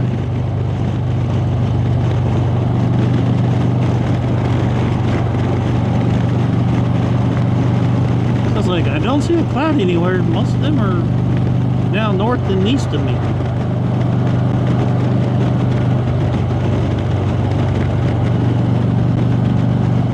Dude, like really?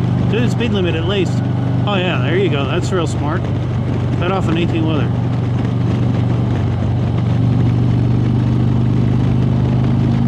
Boy, some people crack me up. The amount of non-driving people you will find on the road when you go across country isn't really surprising nor astonishing. It's just, you find out real quick.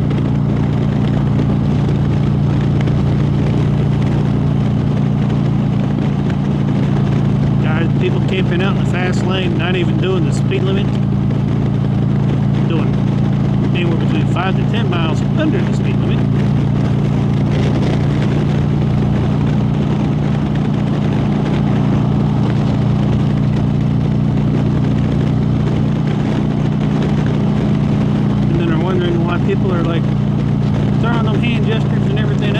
go around them on the right. Duh.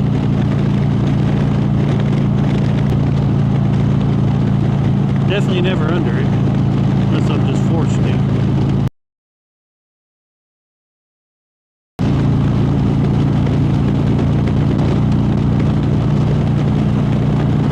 But when you get up, once I get up into Kentucky, there ain't gonna be much of a choice unless I just want to be bounced to death, wear out the shocks, give the bike a beating.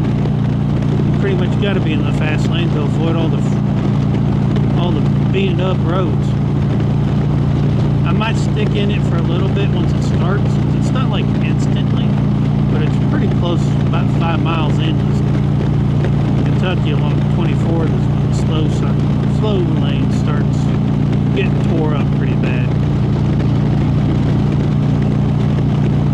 It's actually a bit hazardous for bikers and 18-wheelers even.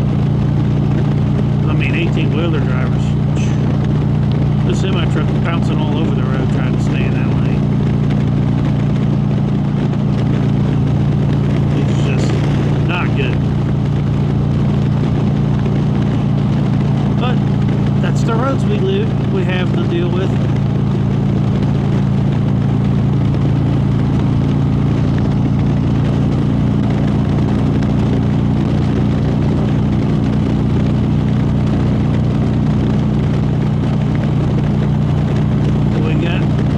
Politicians that rather line their pockets with money, both locally and on the federal and state levels.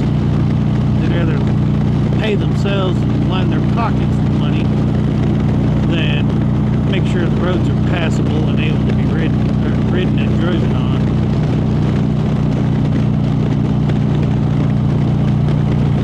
I mean, heck, have you seen the video out of Charleston? About the bridge there that we went over. Remember that one spot that kind of bunny hopped everybody in the bridge? It actually there's a hole there now. It actually fell through. I seen someone had posted a TikTok video of it the other day where it finally fell through and it actually caused a traffic jam.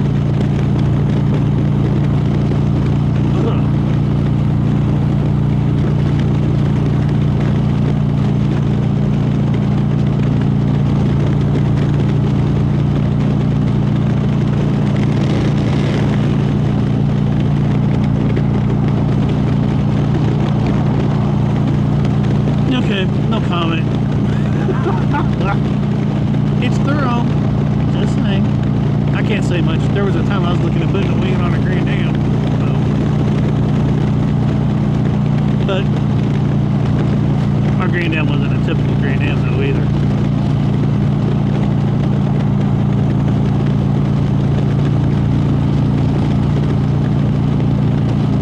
But as you can tell, this is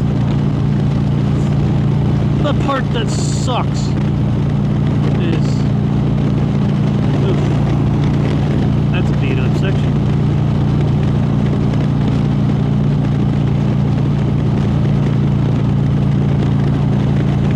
Yeah, I know, no real scenic views from the interstate. I get it, I know, but it is what it is. It's still morning time, so not too bad. Or if you, but full skin. Why did it get so loud? Why did it get so loud? I probably moved so. Come on.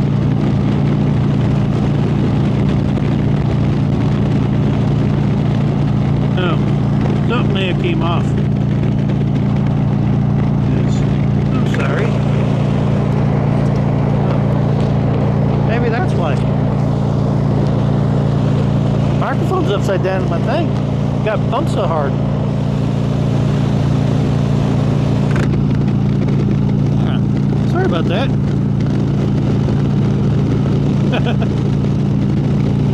I was like, why is the thing showing to be screaming? Well, it's because the microphone in the helmet decided it wanted to go pointing downward away from down towards the chin. So Had to fish it out, move it around. Sorry about that, folks. Hopefully the wind noise wasn't too bad. Hopefully everything's still attached like it's supposed to be. Wouldn't suck at all. But ooh. What? Oh, you're getting the bike powder coated, ain't you?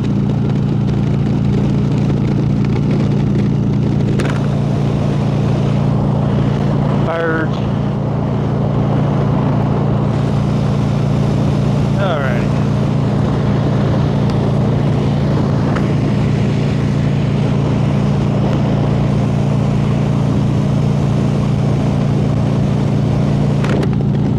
Trying to do some adjusting here. That one real good bump jarred the microphone all over the place in the helmet.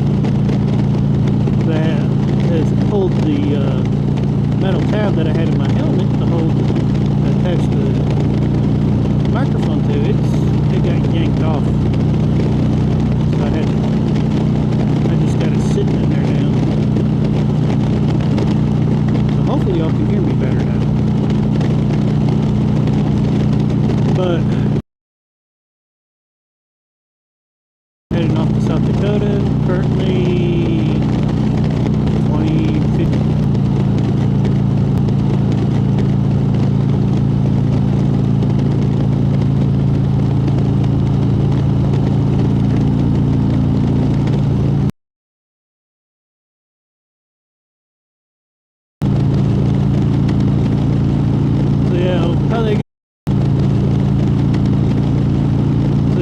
Probably got about another hour or so. Most people will. Your options are either Chicago or St. Louis to get started. If you're doing the interstate, now if you're doing back roads, I'm sure you got all kinds of different options. But interstate wise, those are your two options to get started. Just having to go through one of them two major cities.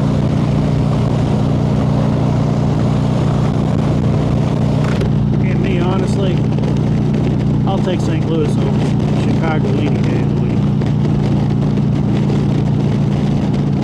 Just heck, even when I went through there in the 80s, when Mom went up, Mom was going visiting Grandma from California, we had to go through to Chicago. And it was just like, good. This place sucks. Don't know what it is. It just seems like here lately it's just gotten worse.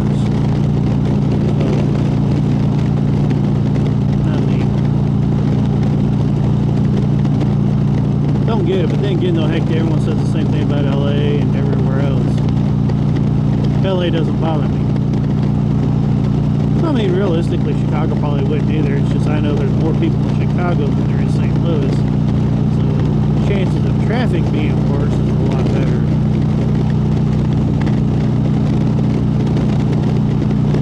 Not to mention, St. Louis doesn't have toll roads. Not yet, anyways.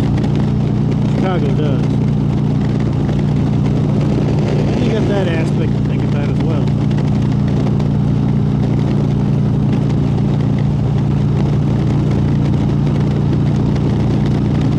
I mean, I don't care to pay money for toll roads as long as the toll money is actually getting used to pave the roads to make sure the roads stay good. But here lately, a lot of that's not even being done right.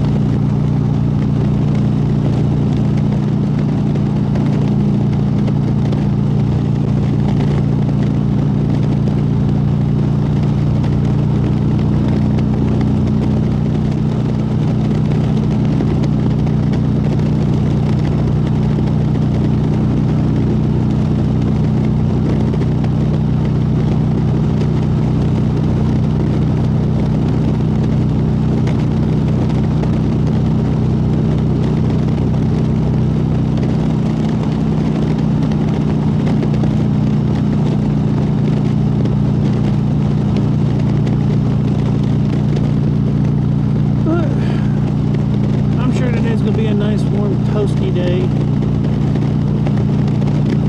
Hopefully humidity drops down.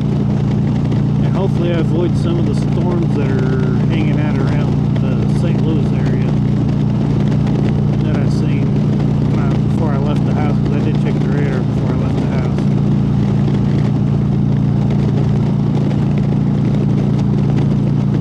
And it seemed like there was a good sized chunk of rain and storms heading towards Chi-Town, Chicago area, so definitely going to stay going south across Missouri.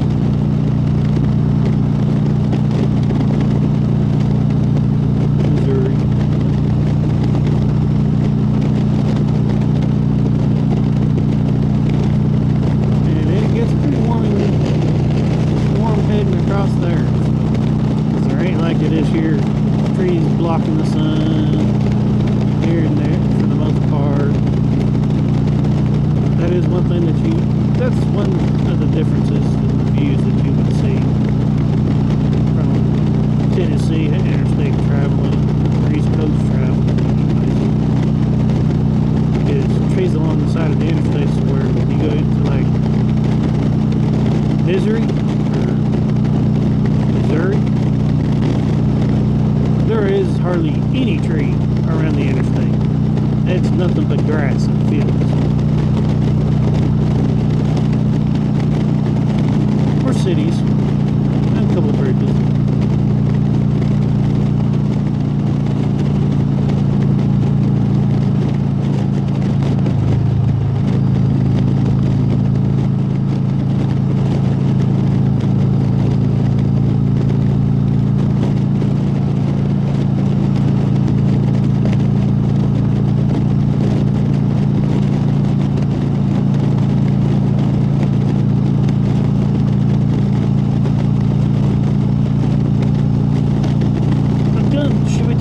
Mobbing America? What events are you planning on going out of the three? And, well, how much fun did you have at mobbing in the mountains last month? By the way, I'm sure you had a bunch of blasts, because I know I did.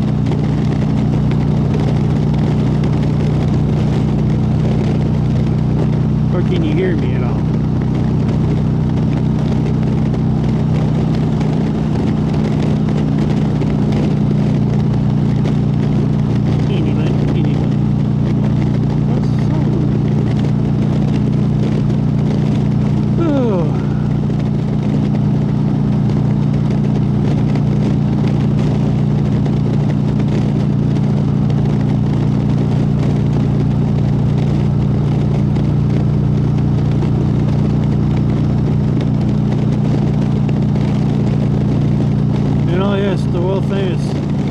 My truck's going 2 miles an hour faster than your truck, so I'm gonna pass you and block up and hog up the left lane for miles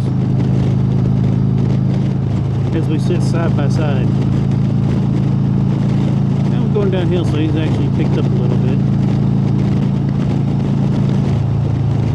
slightly, but he refuses to get over.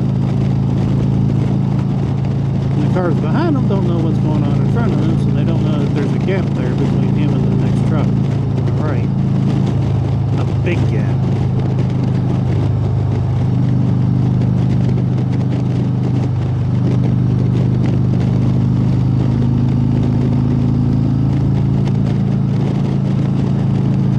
Well, we went from 8 people to just 2 in like mere seconds.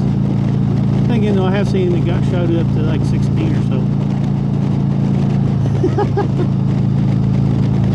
Is the wind noise too much?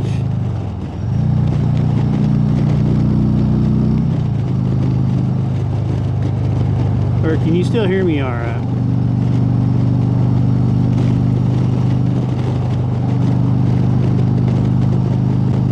Oh my gosh.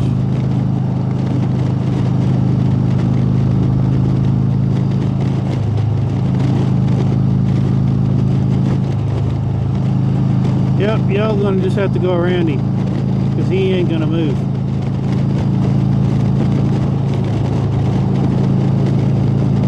Or is he actually catching up to that other truck?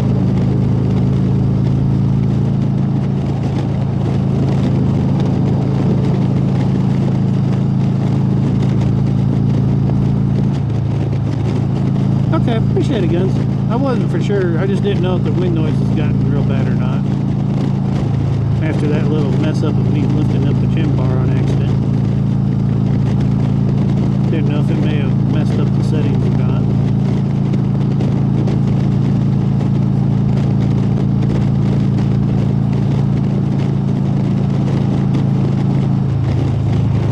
But dude, cars are going to go around you a hell of a lot faster than what you're catching up to that one car.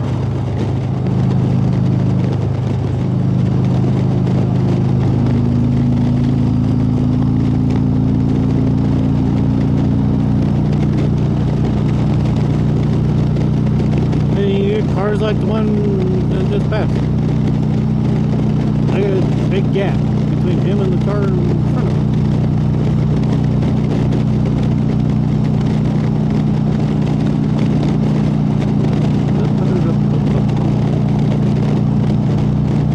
I mean, that's one reason why in Georgia it's actually against the law. If a cop actually, if GSP wanted to and they actually see you actually getting passed on the right, you may get stopped whether you're doing the speed limit or not. Because it is against the law to be in the left-hand lane in Georgia and get passed on the left. And I'm not really going that fast.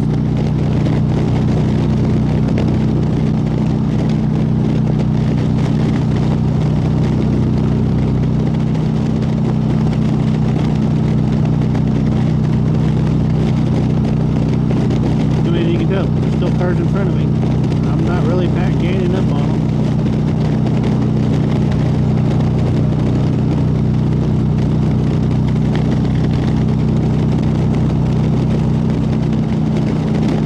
I can't really push the bike too hard as it is anyways because of that issue with the case.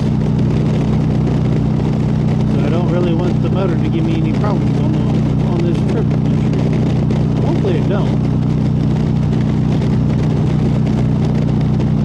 Hopefully I can make it back to the house, no issue.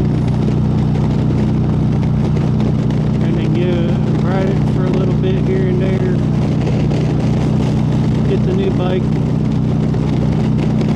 relatively soon after getting back to the house after service. And yeah.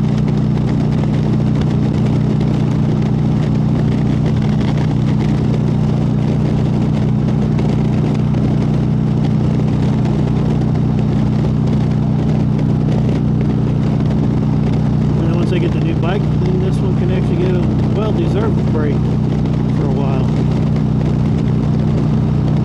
And the new bike get abused. I guarantee you that first 1,000-mile change, 1,000-mile oil change, or inspection, or whatever they call it. That's one thing I'll have to make sure when I buy the bike. I'll have to make sure it's included in the price of the bike. Because that 1,000 miles is going to be done within probably a week, maybe 2 tops. For most people it takes about a month or so. Yeah, maybe it won't take that long.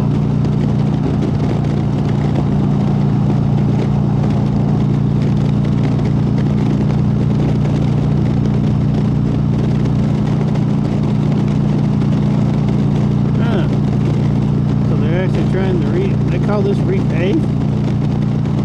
Like, really?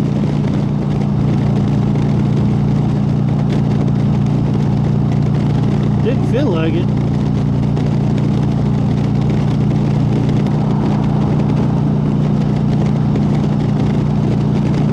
But yes, one thing I will say though is when I get back from Sturgis, one of my videos and stuff I'm going to be doing after I get back from Sturgis of a more local riding is I will probably head over towards Suches to do a riding video of theirs. That way people can have an idea of what Suches looks like and stuff. For mobbing America, if they don't know what kind of roads to expect and whatnot. I mean, I do have some videos. I think there's 2. I believe, maybe. That was back in my YouTube beginning days when I posted the first one. And then I posted one either last year or 2 years ago. I think it's 2 years ago. When I did both loops that make up the dragon's eyes.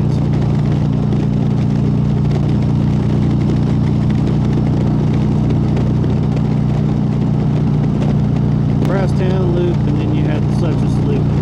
And you got Blood Mountain in the middle that makes the bridge of the eye, the bridge of the nose for the eyes.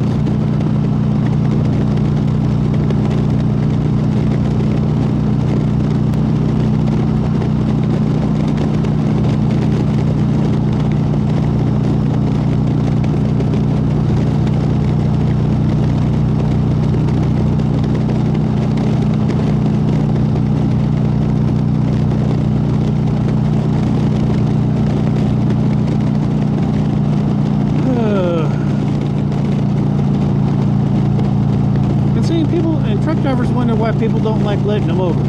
Perfect example right here. He is literally sitting beside and slowly passing this Jeep. And it's flat ground.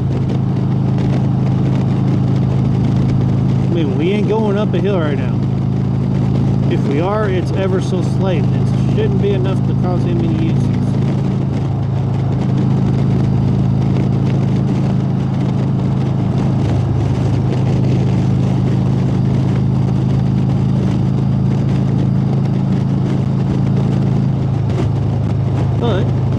But that's a cool looking Jeep. I'm surprised they didn't get the wildlife or the wildflower tag. It's a flowery Jeep.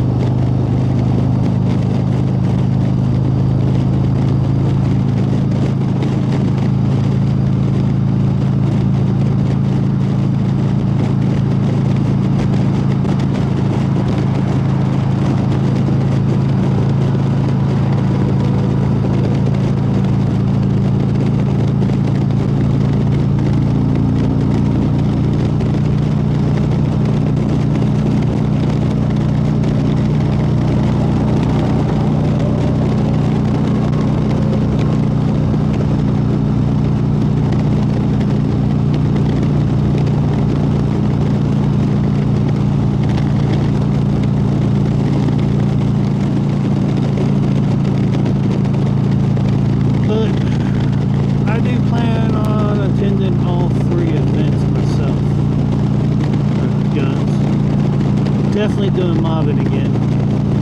Suches I can't miss, but I can't really, there's not really an excuse not to miss it because, I mean, it's like I said, it's 2 hours from the house, 2.5 hours. And I used to ride it all the time. Because I used to live about anywhere between 40 miles, I think it was, from there. From 15, 20 minutes from Suches. Maybe a little bit. Depends on how fast you go and which way you go. And it's not far.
in my voice or something? Am I that hideous?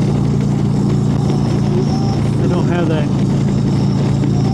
nice deep dark biker voice. That's it, Kentucky.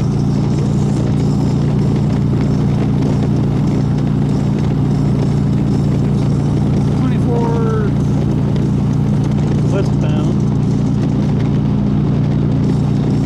in Kentucky, especially, probably through Nashville still, but definitely Kentucky, the longest section that I know of.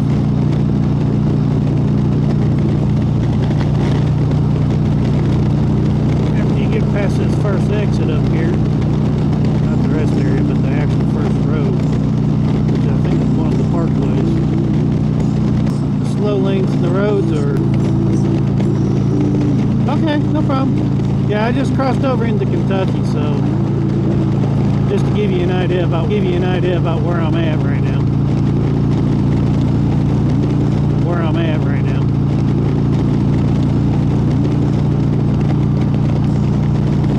And hence the other reason why I did the lines while I'm going to the rally.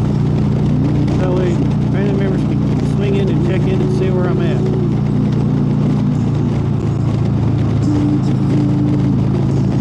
For those that always wonder, it's nothing but interstate. There's nothing special to really see. Yeah, I know.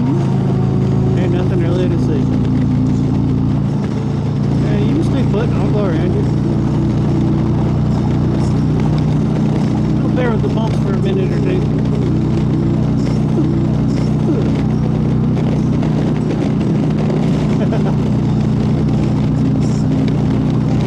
See?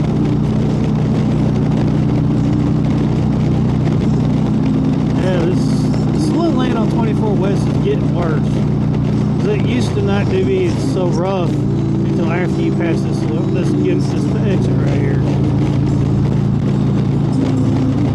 But until you get to almost Paducah, slow lane, it'll beat you to death.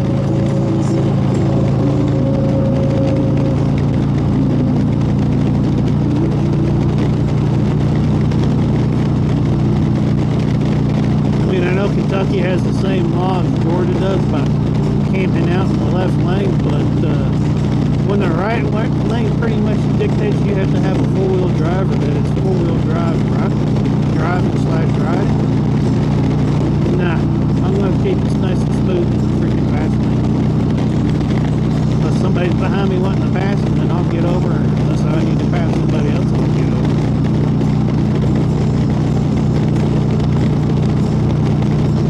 But for the most part, though, this section of interstate, I will camp out in the left lane, regardless, simply because the right lane, it'll beat the bike to death, as well as me.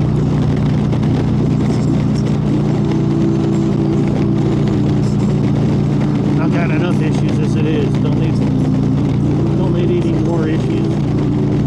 Back to what I've already got.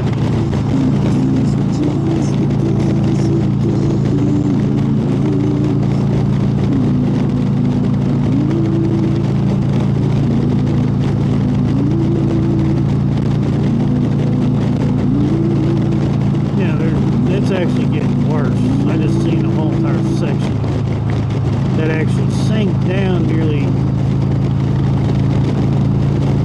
3-4 inches all the way across the lane and was broken up. Hit that on a bike and it's not going to be good news.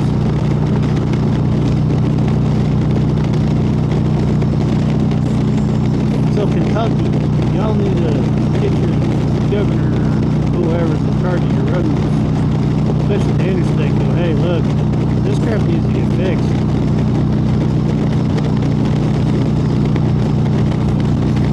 It is a hazard. Bad.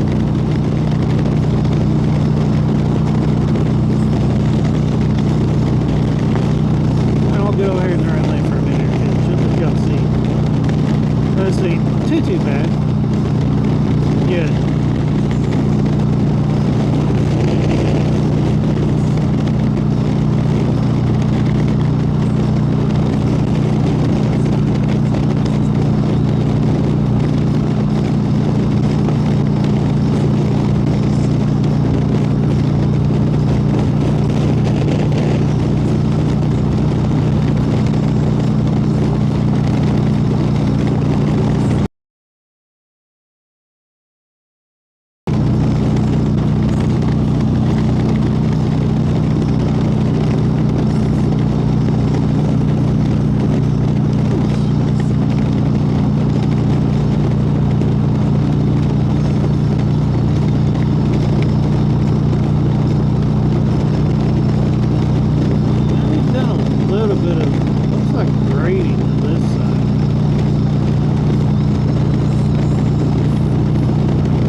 say as bad, maybe a little bit worse, a little bit better, don't really know.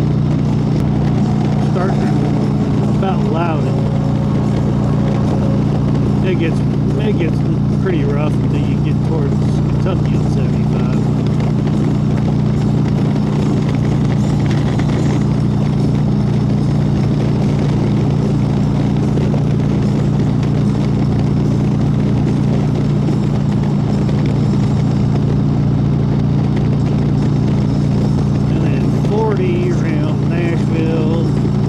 Downtown Nashville, don't really make a difference which interstate, 40, 65, 24, 40. Not sure what other one that hurt. Yeah.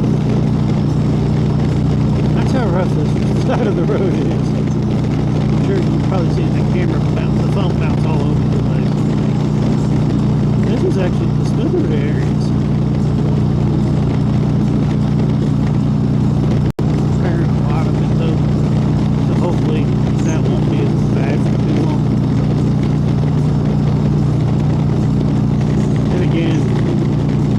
Be like 75 in Chattanooga, 24 in Chattanooga, 40-year project or more.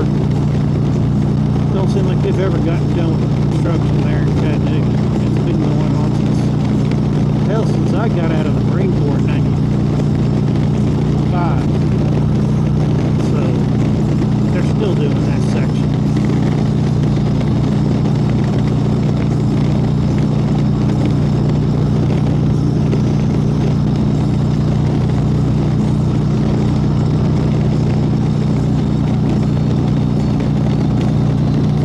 About 20 more miles.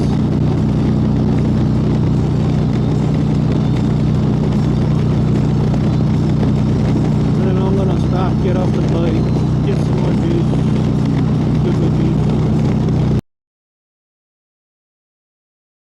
And then I'll probably end the stream until I get a little bit closer to St. Louis, and then I'll be lapping again.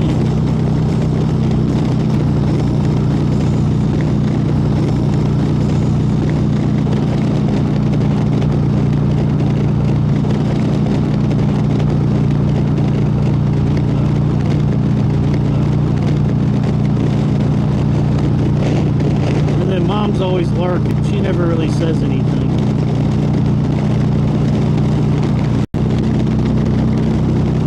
Otherwise, she just lurks.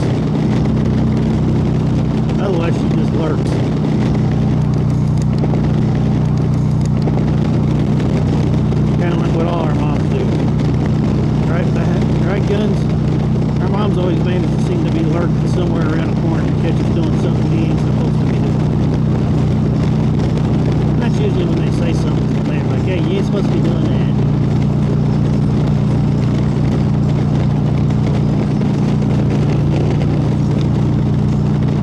Ah, they finally patched that section. That's good. That section back in May? June? Yeah, June, last month. Actually. I actually just about, I think, almost lost my front tire there. That spot.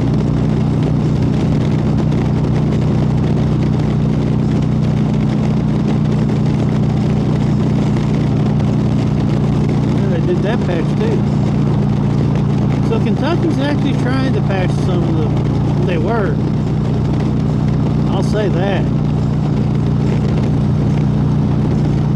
But at least you're not doing Baja jumps in the middle of the freaking slow thing. I know that first one, the bike actually cleared the ground when I hit it. I didn't have a choice at that point because I had 18-wheeler sitting beside me.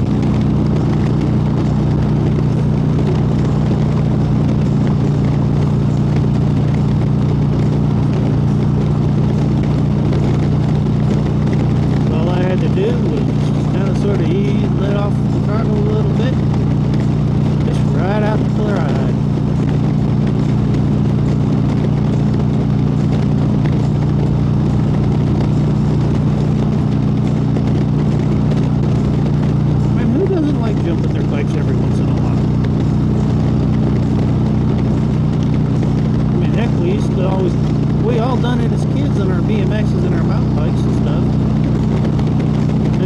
got a little bit more power between our legs now, so now we can go up a little bit higher. Granted, landing can be a little bit more expensive if it goes wrong. But yeah, getting some air up underneath the bike every once in a while is not that bad. Pretty fun.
Desert inside and mountains.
stop at my gas station. I always stop at. Going and coming.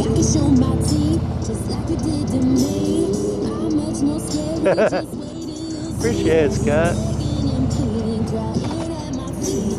You made your bed, go fucking sleep in it. You play me for a fool.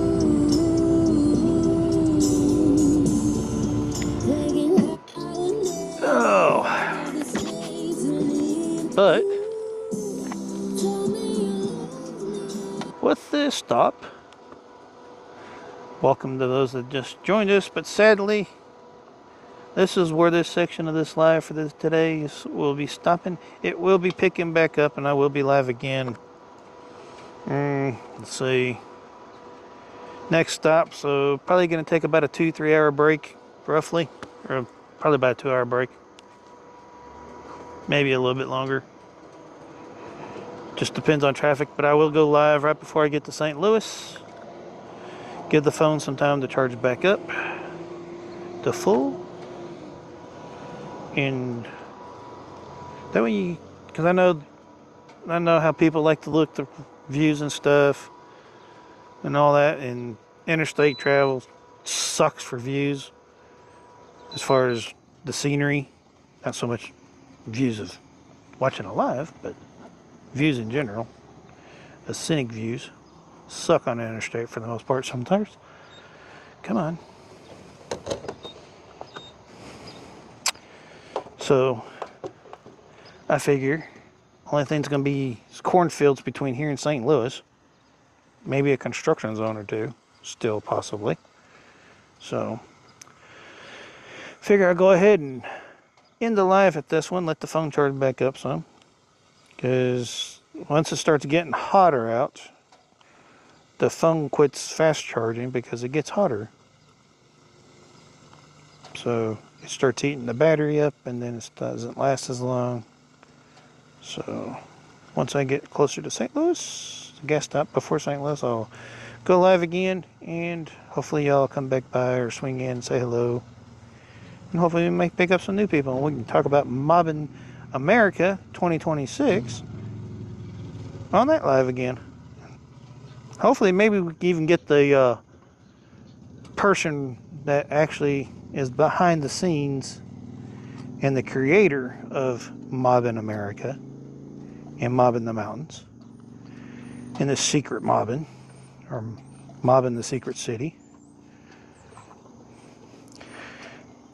Hopefully he might be awake by then and possibly swings in and says hello. And we can actually talk about the 3 events for next year